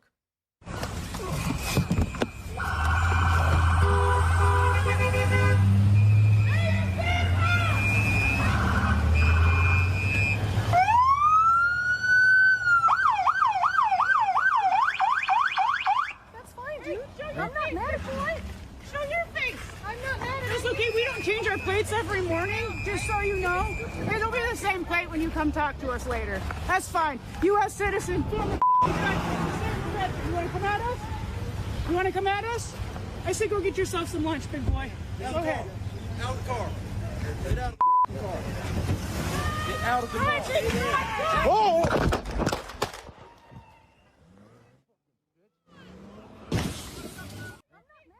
The video obtained by Alpha News appears to show the perspectives of the ICE agent involved in the shooting. The news agency says this is a cell phone video filmed in the moments leading up to the shooting. Vice President J.D. Vance and White House Press Secretary Caroline Leavitt both shared the footage. They say this proves the ICE officers were acting in self-defense. Other videos of the shooting posted to social media showed the agent holding a cell phone in the moments leading up to the shooting. According to a report by the New York Post, Good was involved with a local anti-ICE activist coalition known as ICE Watch. Local authorities are asking residents who witnessed the incident to submit any video footage or other relevant evidence they may have. And tensions remain high in Minneapolis following the ICE shooting on Wednesday. Local authorities are calling on the federal government to let the state participate in the investigation into the shooting. NTD's Arian Pasdar has the latest. This is not the time to bend the rules. This is a time to follow the law. Minneapolis Mayor Jacob Frey calling on the federal government to let state authorities participate in the investigation of a Wednesday shooting. Footage by the Citizens app shows the moment a federal agent shot and killed a woman after she drove her car into him. The Trump administration says she weaponized her vehicle to attack officers, calling it an act of domestic terrorism. The Justice Department decided that Minnesota authorities won't be part of the investigation. Homeland Security Secretary Kristi Noem explained the decision. They have not been cut out. They don't have any jurisdiction. And I'd like to know where they've been and why they're not out on the streets investigating all of these people that are harassing and inciting violence on law enforcement officers right now. House Speaker Mike Johnson weighing in as well on Friday, saying a full investigation will take place. We all understand there has to be a full investigation. That's the appropriate thing. That will happen. Anti-ICE protests are now spreading from Minnesota to Portland. That's after federal immigration officers shot and wounded 2 people in a vehicle on Thursday. According to Homeland Security, the driver tried to run the agents over during a targeted vehicle stop. The department also says the 2 are members of the transnational criminal organization Tren de Aragua. According to new numbers from Homeland Security, attacks with vehicles on ICE agents are up by over 3,000% from 2024 to 2025. A spokesperson tells Fox News that the Thursday shooting was justified. Our law enforcement officers pulled them over as they were approaching the vehicle. When the subjects realized who our law enforcement were, they pulled forward, attempting to hit our law enforcement, and that's when our agent, he again followed his training and fired defensive shots. One of the suspects was shot in the arm, the other in the chest. Homeland Security on Friday morning said both are currently in the hospital. The FBI will assume custody once they're released. Arian Pasdar, NTD News. The Treasury Department says it's putting a microscope on alleged laundering of taxpayer funds in Minnesota. Secretary Scott Bessent says his department has sent investigation notifications to specific businesses of interest. NTD correspondent Jason Blair has more. In the Minneapolis-St. Paul area, Treasury Secretary Scott Bessent says his department is busy investigating fraud allegations, including funds sent to Somalia through money service businesses. These funds could have potentially been diverted to the terrorist organization Al-Shabaab. The Treasury Department says complex fraud rings in Minnesota have stolen billions of dollars from state programs for their personal enrichment in the United States and abroad. Our citizens have a right to know that their tax dollars are not being diverted to fund acts of global terror or to fund luxury cars for fraudsters. Bessent says specific businesses have been identified that, quote, may have transferred taxpayer funds overseas. Our team at FinCEN has just provided formal notification to these businesses that they are under investigation. Bessent also says the IRS is auditing financial institutions that allegedly facilitated the laundering of Minnesota funds, in addition to helping support criminal and civil enforcement efforts. Bessent also announced enhanced reporting that can accelerate prosecutions and recover laundered funds faster. This will put a microscope on these businesses, advance prosecutions, and assist in the recovery of funds laundered internationally. Reporting in Washington, D.C., Jason Blair, NTD News. Luigi Mangione was in federal court today over a hearing for whether he should face the possibility of the death penalty. The 27-year-old is accused of gunning down health insurance executive Brian Thompson in December of 2024. Mangione was pleading not guilty to murder and stalking and weapons charges. Mangione's lawyers argue that a charge of murder with a firearm should be dismissed, claiming prosecutors did not meet the legal requirements for the charge. His attorneys have also asked the judge to exclude evidence found in a backpack during his arrest, arguing that the search was illegal because police hadn't obtained a warrant. Mangione also faces state charges, including murder. He faces a potential life sentence if convicted. Thank you for watching NTD Newsroom. Taking a break now. We'll be back with more news. I'm Don Ma, and remember NTD Evening News at 6 p.m. Eastern, 3 p.m. Pacific.